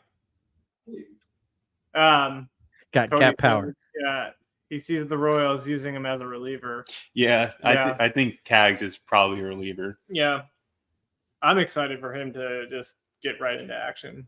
I'm very happy you've turned the corner on this pick because last night you were saying you did not want this to happen in a million years. I know, but here I am trying to be happy and excited. He's one of those guys that a lot of times you see when they swing out of the zone, they just don't get as much pop. The amount of power that he has on pitches out of the zone is silly. Yeah. Because He was you going- see guys intentionally trying to walk him, and he'd hit like a changeup, like 6-8 inches below the zone, just completely Slade out of the park. Caldwell. Sorry, I didn't mean to. No, Slade Caldwell please. going 29. We got our Half guy. credit? Half credit? Half credit? Almost Half credit? rebel. Cool. We got our guy Greg in the house who wrote up his prospect profile. I like it. I like it. Yeah, we got Greg coming in. Greg wrote up his prospect profile. We'll get this fixed here. What do you got on Caldwell for us? I saw Caldwell play this year, and I was very impressed. He's very small. He's listed at 5'9". I don't think he's 5'9", but he's really well built. Like, he's very strong. There's not a lot of projection there. Excellent center fielder, great reads on the ball, average arm. So I think he has a chance to stick in center, but it's really all about his bat. He's a leadoff type hitter. Very good eye at the plate. Controls the strike zone well, doesn't chase, and great contact rates. Yeah. So the power is maybe his least prominent tool, but he's kind of, I comped him to Corbin Carroll type player. Maybe not quite as electric as that, but I saw a play in particular where he was on second base. So he walked, stole second, and then there was a ground ball, like a chopper to second, and he scored from second base on that play. And there was no errors or anything. So it was instinct and speed. He's an impact player. So. Yeah, I love it. The comp that I had for him was TJ Friedel. Someone that Friedel coming out of the college wasn't super powerful, but he found finding ways to tap into power. And I think what the D-backs try to see is if they can tap into any of that power. And if they can, they got a pretty good player. Absolutely. Awesome. What do we got next? Texas Rangers are on the clock. What do we think? We had Caleb Lomavita. We had Lomavita, and that's kind of interesting too. They don't have a ton of pool money to kind of work with, and I think they kind of go all out with this pick here. Like, you said Janik or Lomavita. So if they go Lomavita or more, do we get half credit? No. Nah. Because Janik's already off the board. We get half credit for one. We can't get half credit for the other. Trying. I think there's also a 20-minute break after this too. Yep. I could be mistaken on that. So we're free to answer any questions. And yeah, feel free to throw out questions in the chat. We have a couple, but they're all Royals related, which kind of are probably out the window now since the Royals made their pick. But we'll go through back to chat, see if there's any questions. Oh, your guy Monty Taylor is in here right now. When is Griff O'Farrell getting drafted, or the next ACC guy? I'm bored. I know he's bored. He's an ACC guy at heart. I love him. I don't know. I think this is just mainly going to be high school stuff for the next few picks, and then kind of go from there. Like, obviously, we'll have Lomavita here if everything works out, and he is an ACC guy now, technically. Yeah. I get it. Are we calling it the All Coast Conference now? I mean, and then the next ACC guy I have is Santucci. So at 38. So it may be a bit, but that's the next ACC guy I have. Yeah. I mean, technically Malcolm Morrison, the best guy on our board, he's the ACC guy now. We have Cozart. Hey, Jacob Cozart. I like him. Cozart and DeMartini. DeMartini's very interesting. So that could be where it's at. When do the Vols roll off the board? Josh Tatum. Hasn't there already been? Like, Drew, that's a question for you. Yeah. Drew, when are the Vols going off the board? Josh already knows what I'm going to say. The Phillies flubbed that. I mean, any of them. Say a name. Throw a name at your dartboard. I'm sorry, I'm getting sour. Soon, Josh. We've got Amick at 32, but seeing him live at the Carl's World Series, it was kind of a little bit of a disappointment for him. I mean, they had a great, obviously, Omaha tournament, and of course they won it, but he struggled a little bit there. I still like my idea of like Dylan Dreiling being a comp pick. Yeah. I loved him. Yeah, I thought he was phenomenal. Yeah. Like, just came into the year, didn't really hit lefties at all. And now he was hitting like 600 during the playoffs. He had 400 overall against lefties this year. So he checked that right off the bat. That's cool. Um, What do we got? Texas is calling it in. Malcolm Moore. It was capture. 18 on our board. He's fallen. Finally goes to the Texas Rangers. Hey, Monty, that's the next ACC guy off the board. Does that count? Stanford is in the ACC now. That's a good point. That's a very good point. He may have I was looking at my list, and I was like, no, Stanford's Pac-12. It just kind of blows the mind a little bit that Stanford is the Atlantic Coast Conference now.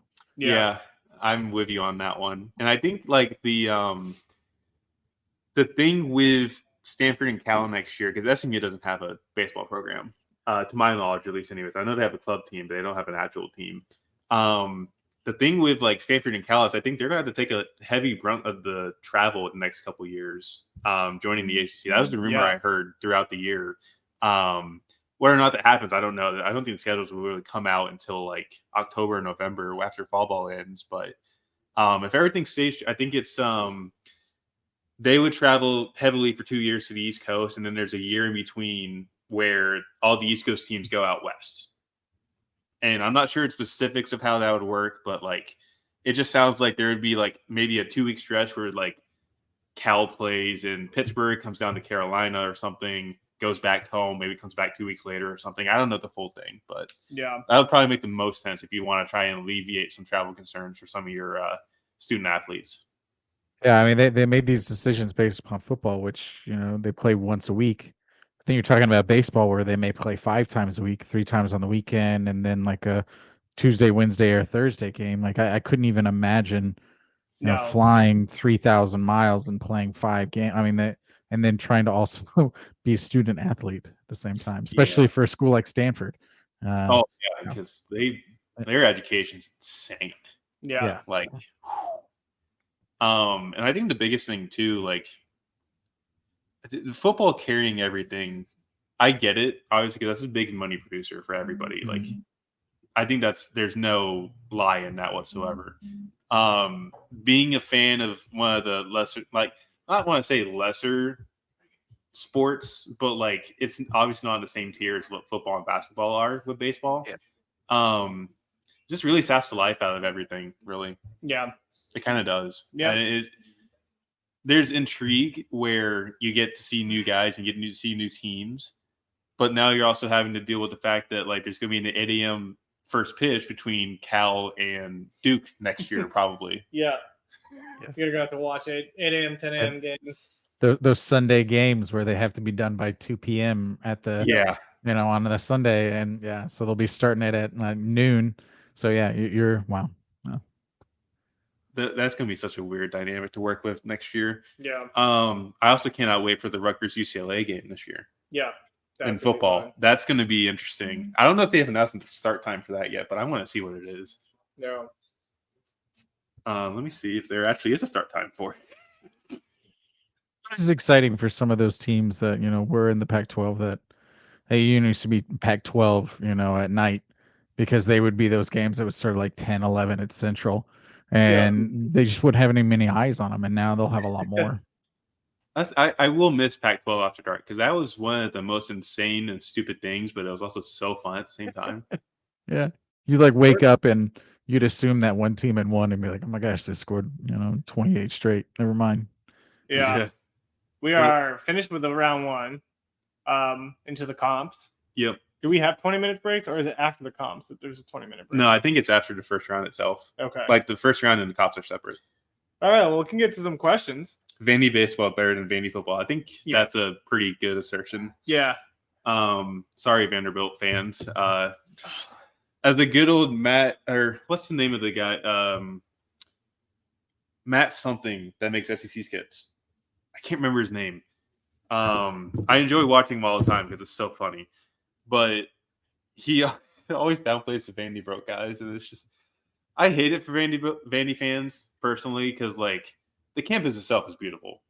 Yeah, it is a very cool campus. Like the Parthenon is right across the street from one of the halls, and I'm just like, I think that's pretty cool. Yeah, It's also just hard because how often are you going to beat Bama and Auburn and all of these like football programs that just launch absurd amounts of money? You almost have to say to yourself, like, what's our return on investment? Like, we'd have to just put absurd amounts of money in order to try to get within some sort of, like, I don't know, weight class of those other individuals. So it's like, hey, maybe we should just focus on baseball. Yeah. I also just mind the Rutgers football schedule next year, or this spring rather, fall. One of the things, I can't remember what season it is.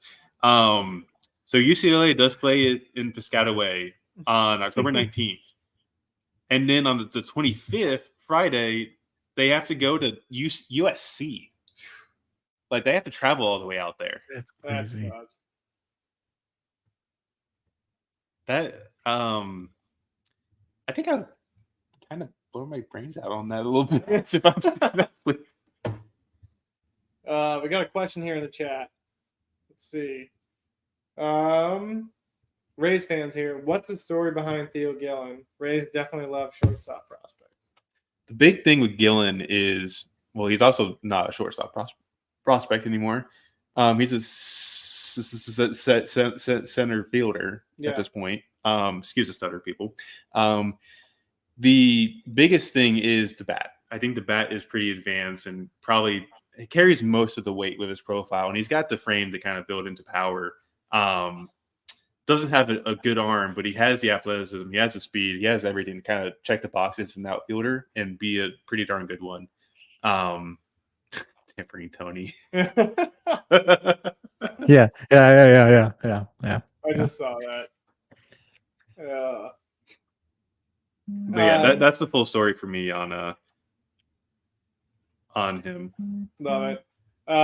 Most teams are lucky to get 20% of their picks to play at MLB level. What are some traits that stand out in analysis that translate to success? How do you assess intangibles like work ethic, compete? Ooh, that's a tough question because that's really kind of going into how you evaluate. Yeah. And everyone evaluates differently.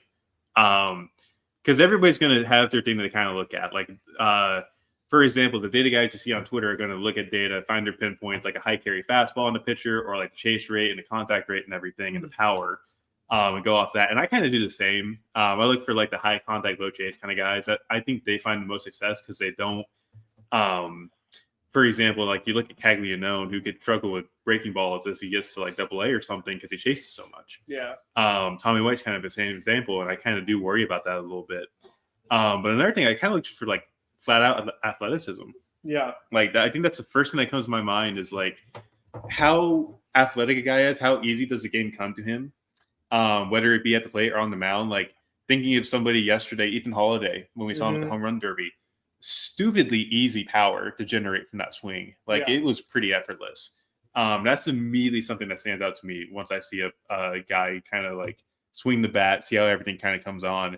And it kind of makes scouting BP a little bit easier. Yeah. But it's also like it's kind of tough just like making an evaluation based on BP or like 6 plate appearances or something because it's too small of a sample. With pitchers, I look for the ease operation, the kind of stuff that you look for, like with the fastball, what's the approach angle? Is it flatter? You're going to find more success with a flatter fastball. Hagen Smith, Chase Dollander, those guys that miss bats at a very high clip. Yeah. And kind of like how's the breaking ball? Does he spin it well? Does he locate it well? Can he command it? Like, can you land it consistently for chases and consistently get those chases? Is that something you can do? Yeah. And that's going to vary between guys. Like you could have a really good fastball, but you can't spin a breaking ball. You're kind of done. Yeah. Perfect example of someone I could think of on that level, like Jake Clemente before he went to Florida, had a really good fastball, was hitting 94, 96 at NHSI, but he couldn't spin a breaker, and now he's at college. And he's performed pretty well recently too. So yeah, it's a lot of things. Those are just some of the things I look for, and everybody's different. Everyone's different. Like you could go to Joe Doyle and make a different thing. By the way, Ryan Waldschmidt, 31 to Arizona. I thought there was more of a break here. We interviewed Ryan Waldschmidt. Check it out on Clock on YouTube. Waldschmidt's really good. Yeah, that's a great pick there. This is like there's a very good mold of clay here. And even if you kind of wonder, like Kentucky did get caught cheating a little bit this year, I don't think that hampers them whatsoever. Yeah. I mean, you talk about a program that just really develops players. It's right now, Kentucky is one of those. I mean, when you look at their program at the beginning of 2024 and said, where are they projected? I don't think anyone would have put them in Omaha as the number 2 seed. No. So, I mean, it's really, I've got a program that's literally come to me and said, hey, we're just trying to follow the Kentucky portal model, because they just seem to find the players from the programs that just fit their mold, and then they come in and produce. They really don't swing and miss a lot. Yeah. 2 outfielders, Slade Caldwell, Ryan Waldschmidt. And they're not all prep either. Nope. I kind of like that. Yeah.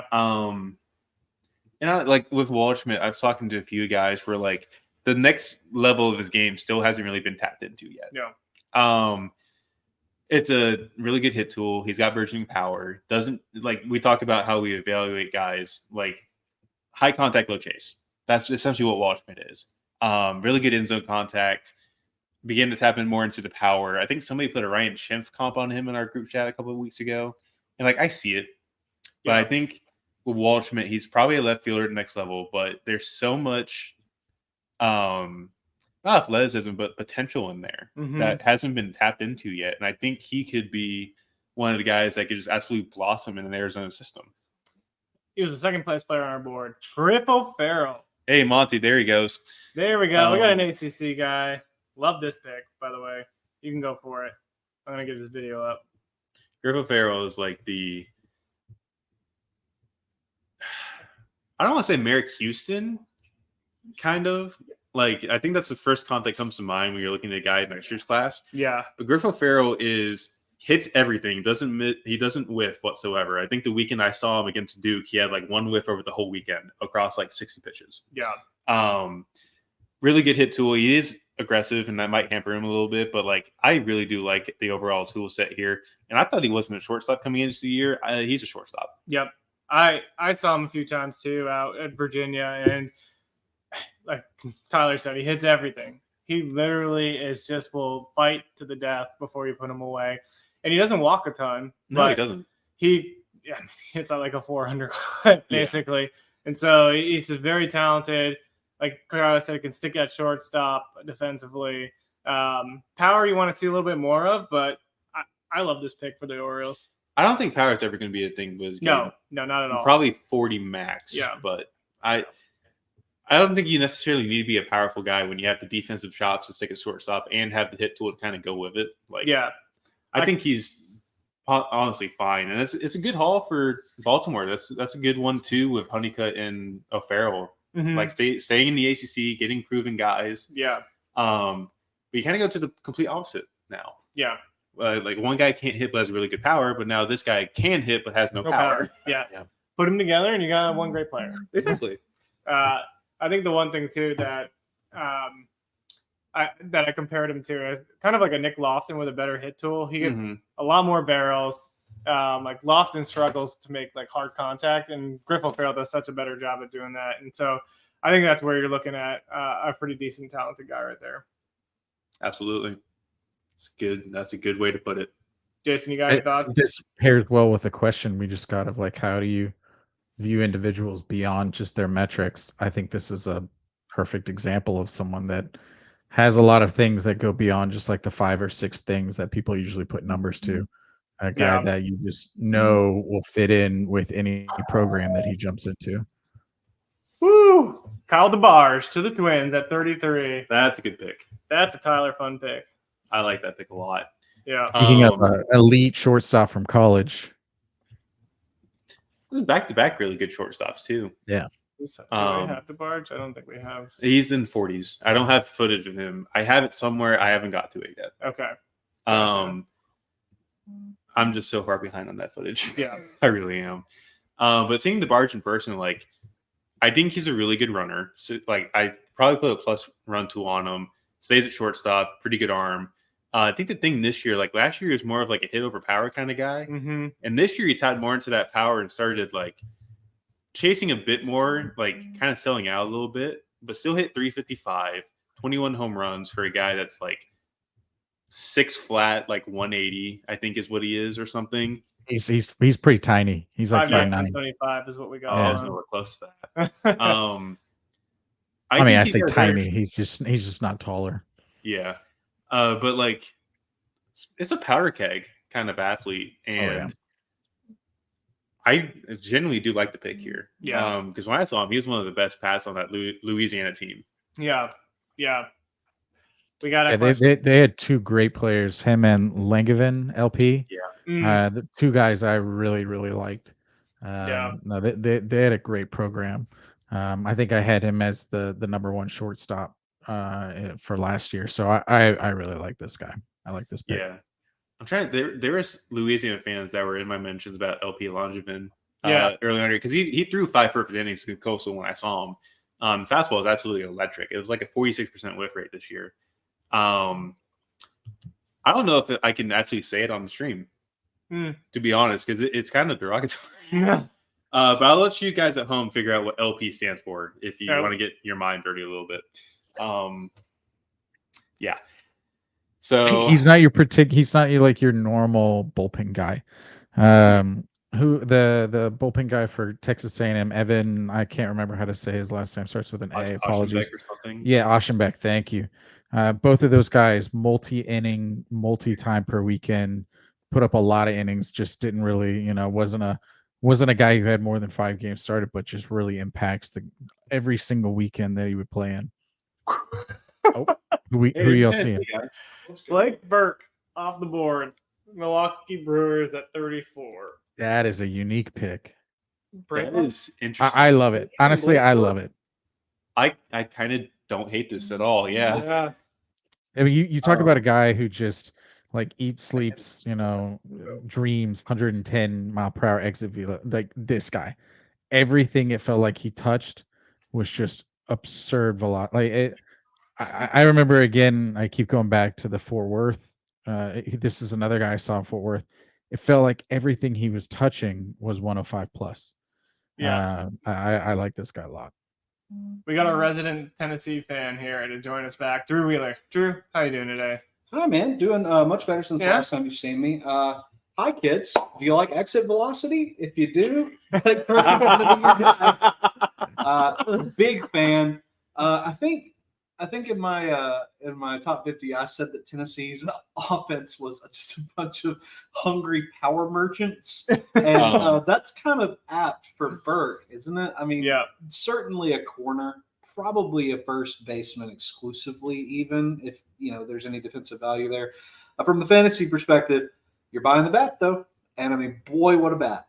It's going to take a guy about as strong as Burke to carry that big old bat. I'm excited, and even from the first base perspective, look at that bounce off. But he swung. Beautiful footage here. Who shot this? Tyler. I don't know. It's some random person. I don't know. We got to get that guy a raise. He's doing wonderful work. Outstanding stuff. But no, very excited. Obviously, got to give a shout out to Blake Burke. Got to give a shout out to the whole University of Tennessee Volunteers. They're the national champions this year. Did you guys know that? Can we get a GBO in the chat? Listen to this guy. Get this guy more money. Add Smata. Can we get a GBO in the chat? There's plenty of you in there. I need to see some GBOs. Somebody. I'm not leaving until I see a GBO. You want me to put it in there for you? No. That feels cheap. It does. It very much does. I feel like the term sneaky athleticism gets overused, but I feel like Blake Burke is the definition of sneaky athleticism. I feel like did he lead Tennessee in stolen bases? Am I making up that stat? He had some absurd amount of stolen bases, and he's a much better defensive first baseman than that you would potentially assume upon first glance. Right. Certainly not exclusively power. I do think you're right about that, by the way. In the mix for the stolen base crown for the Vols, if not, the one. Diamondbacks pick is in? Yep. JD Dix. That's interesting. Yeah. Wake Forest is not going to be happy about that one. 147 on the board. Yeah, I'll take the L on that one. He didn't really have a good summer last year. Yeah. Dix did not have a good summer last year. I kind of do hold my evaluations in person kind of heavy a little bit. It just wasn't really all that great last year, personally. But he did turn around to spring from the reports that we heard. Wisconsin's like a sneaky good, like prep-rich area. They just never keep anybody because Wisconsin doesn't have a baseball team. Yeah. So like I think he was originally committed to Alabama, then he decommitted, went to Wake. He like previously he was a fantastic bat in the prep class. I think he's a switch hitter with legitimate tools. I think he plays shortstop. I don't hate this. I think this is probably where the overslot comes in a little bit for him. Maybe, if not Slade, because I think Washington's going to give you some savings. I don't know if JD will. This is an interesting combo of pages. Can't wait to see that number for sure. Yeah. I got to give a shout out to the man to my direct right here, 64 Analytics. You called it. I was worried about Curley challenging Burke, but Greg with the save over there. Burke with 11 steals to Curley's 9. Hey, it's one of those things like you're like, hey, I wouldn't have anticipated it. I mean, he's again, it doesn't scream stolen base, but yeah, 11 on the year. I got you a high five right here. Oh, wait, I'm this way. Hey, thanks again, guys. Yeah. Amazing stream. Have to give you guys a ton of credit. Thanks, man. You guys are hanging in there. Can we get you anything? Drinks? We're good. We just hit over 3,000 viewers. Wow, 3,002 people watching through the night. Thank you all for joining us. Work. In the comp rounds, we're just going. Yeah. 36th pick is in. People left after they saw that. Probably they're like, let's get him. The back one down, person bro. was like, I'll make it worse. But then Oh, Greg, there's your guy. I'm going to swap out with Greg. I'm going to let Greg come talk. Thanks, everybody, for watching. I'm still enamored with Greg's Condon comment about playing in Colorado. I mean, there's some stadiums where you get like Wake Forest where it's 300 down right field line. You got Georgia where it's like 340, 350 down the left field. And he was just hitting no doubter after no doubter. So if he's doing that in a massive left field at Georgia, what is he going to do at elevation? Here's the question, though. Didn't he have massive splits this year? I don't know. Home and away. He may have. Yeah. But it wasn't as egregious as we thought it would be. Okay. As some people try to put it whenever the whole like camera cheating thing happened with A&M and Georgia or whatever happened there. Yeah. Most Colorado hitters have massive splits anyway, so it wouldn't be anything That's surprising. I like Brennan Daly to the Guardians quite a bit. Yeah. That's a good fit. Like Very good fit. Pitching development org. Yeah, and he's like a low 90s guy with two different fastballs, but the breaking balls are the best of the two. I think the slider's better. Curveball has similar spin in 3,000 range. Came out of area code last year, which is throwing curveballs at 84. Yeah, there's a lot to like with that kind of profile. Yeah. He's got a good changeup. It's 4-pitch mix. That's a sneaky good get for them. Yeah, I like it a lot. Pick is in for the Pirates. They seem excited. I like how they're all wearing Hawaiian shirts. Very festive. I kind of like that. You think they got Sloan? Is that why they're so excited? Maybe.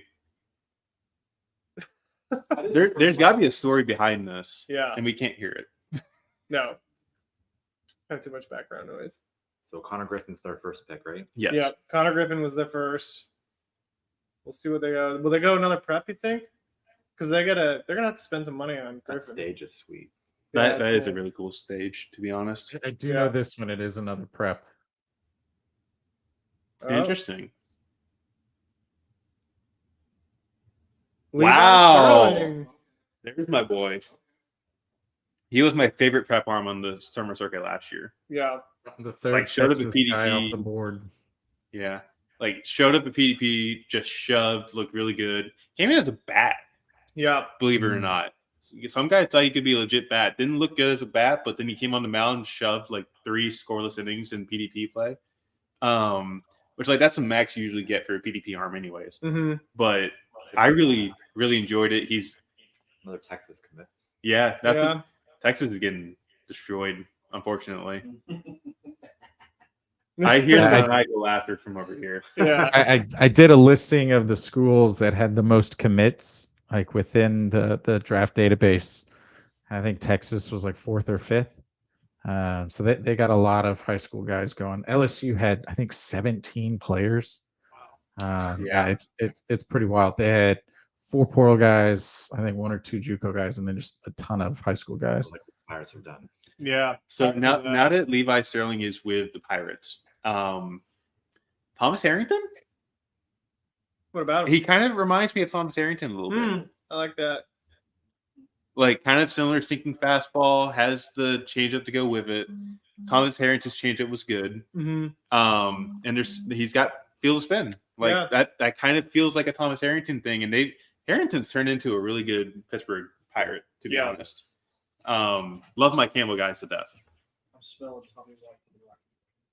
Oh my God, that'd be funny. I'm smelling it. What do we got? Brody. Whoa. I don't think I've ever been more excited to be wrong in my life. Whoa. That's a place to be for Brody Bragg. Oh my goodness. Let's get the film. Awesome. Well, it's just they're not. Yeah, Brody Breck, you are a Colorado Rocky, 38th pick. Red pitcher. That is such a weird fit. Yeah. Because he doesn't follow the sort of like the Rockies kind of value the low VAA guys. Yeah. Like Dolander, Sean Sullivan. There's a few others in there from recent years that kind of come to mind. Like Gabe Hughes was kind of a low VAA guy. I wonder if they're just trying to diversify their talent. I think so. And like, I don't know why. I kind of feel more positive about their pitching development more recently. I just want to see Brett kind of get more into his delivery and not be as stiff as he is for You can see it right here in the video. Yeah, like he's a really good athlete, but it's really stiff down the mound. Yeah. The fastball kind of purely misses bats based off of velocity at this point, and the command's not good, but like that's a really good 1-2 punch with a splitter. He's kind of learning to command a little bit. Like it's amazing he throws that hard with that windup. Yeah, the arm action in this too has changed from what it is now, because he went through like 4 different arm swings this year, I think. Yeah, that's a really weird pick. Yeah, probably the best way I could put it. It'll be interesting to see what they do with him. Has he had any injuries in his past? I don't think so. Interesting. Love it. I see the 94 to 97 that was up on there. I thought he was pumping 98 to 100 last year. Not this year, but did he have some reduction in velocity? He was very tired at this point because this was like last weekend of June, first weekend of July.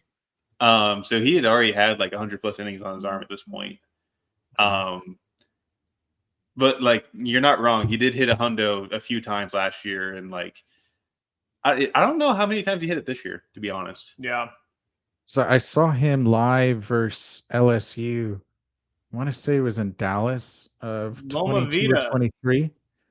And I mean he kind of carved up Cruz. I mean, I remember seeing that. I mean, like, oh my gosh, like this guy's going to be a top 5, top 10 pick this year, but it just didn't really materialize. This is the last pick for us on the live stream. We have made it. Caleb Lomavita, Mr. 39, going to the Washington Nationals. What do we got on Caleb? Very aggressive. Yeah. Very, very aggressive. Doesn't walk at all. He had like 12 walks this year. Chase rate's closer to like 35, 40%, which kind of like makes me iffy, but it's like a raw tool set. Really good power. Probably will not hit for much at the next level, but who knows? Maybe the Nationals can kind of work on that because they have guys that fit that mold too. Like Morales kind of comes to mind a little bit. Seaver King, the first pick, kind of comes to mind a lot too. It's an interesting fit. Yeah, very interesting fit. I think the biggest thing is like the tools behind the plate. Yeah, I think he's a legitimate catcher. Yeah. But like raw power's there. I think he's got the tool set to kind of turn into a star, but he just really doesn't hit. Yeah. I love it. Well, that kind of wraps it up for us, right? Yeah. I mean, that's it. I mean, we can't thank you all 3,055 of you who joined us. To Devin Mesoraco, to Jason, Greg, Zumak. Thank you all, guys, for joining us to make this stream what it is today. We didn't think we'd be doing this live from Fort Worth, Texas, right outside the draft. This has been awesome, just an awesome experience for all of us. We'll probably have one more episode, just kind of wrapping up the draft, give out some of our thoughts once it's all over. But Drew, Greg, crushed it on the social media for us. Thanks for coming on to hop on and talk about the Blue Jays pick, the Phillies pick, to GBO picks. Yeah, Tennessee everywhere. This has been awesome, man. And all you, again, thanks for viewing in. Until next time, Tyler, you got anything to say before we wrap it up? Honestly, just thank you to everybody. Yeah. Like Jason, Greg, everybody who's joined today, all the viewers that are in here with us. Like, coming into this last year, like we had no idea what was going to happen, and we felt like we were a pretty big failure. That's probably the best way to put it, because everything kind of happened like 2 months to the draft and kind of just threw everything into a loop. But this year we had our first cycle to kind of like get everything together. And best way to put it is I'm really proud. Yep. Best way.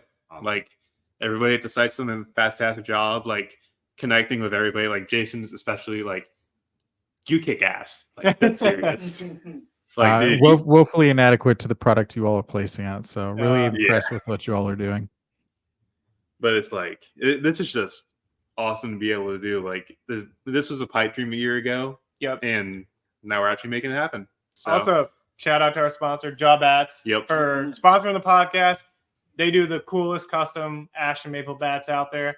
Check their stuff out. Use out code on the clock 10 or OTC 10. You can get a discount on that first order. They also had a custom bat for Jack Cags. Just throwing it out there. They did. That was pretty sweet. But yeah, again, thank you all for joining. And until next time, we'll see you.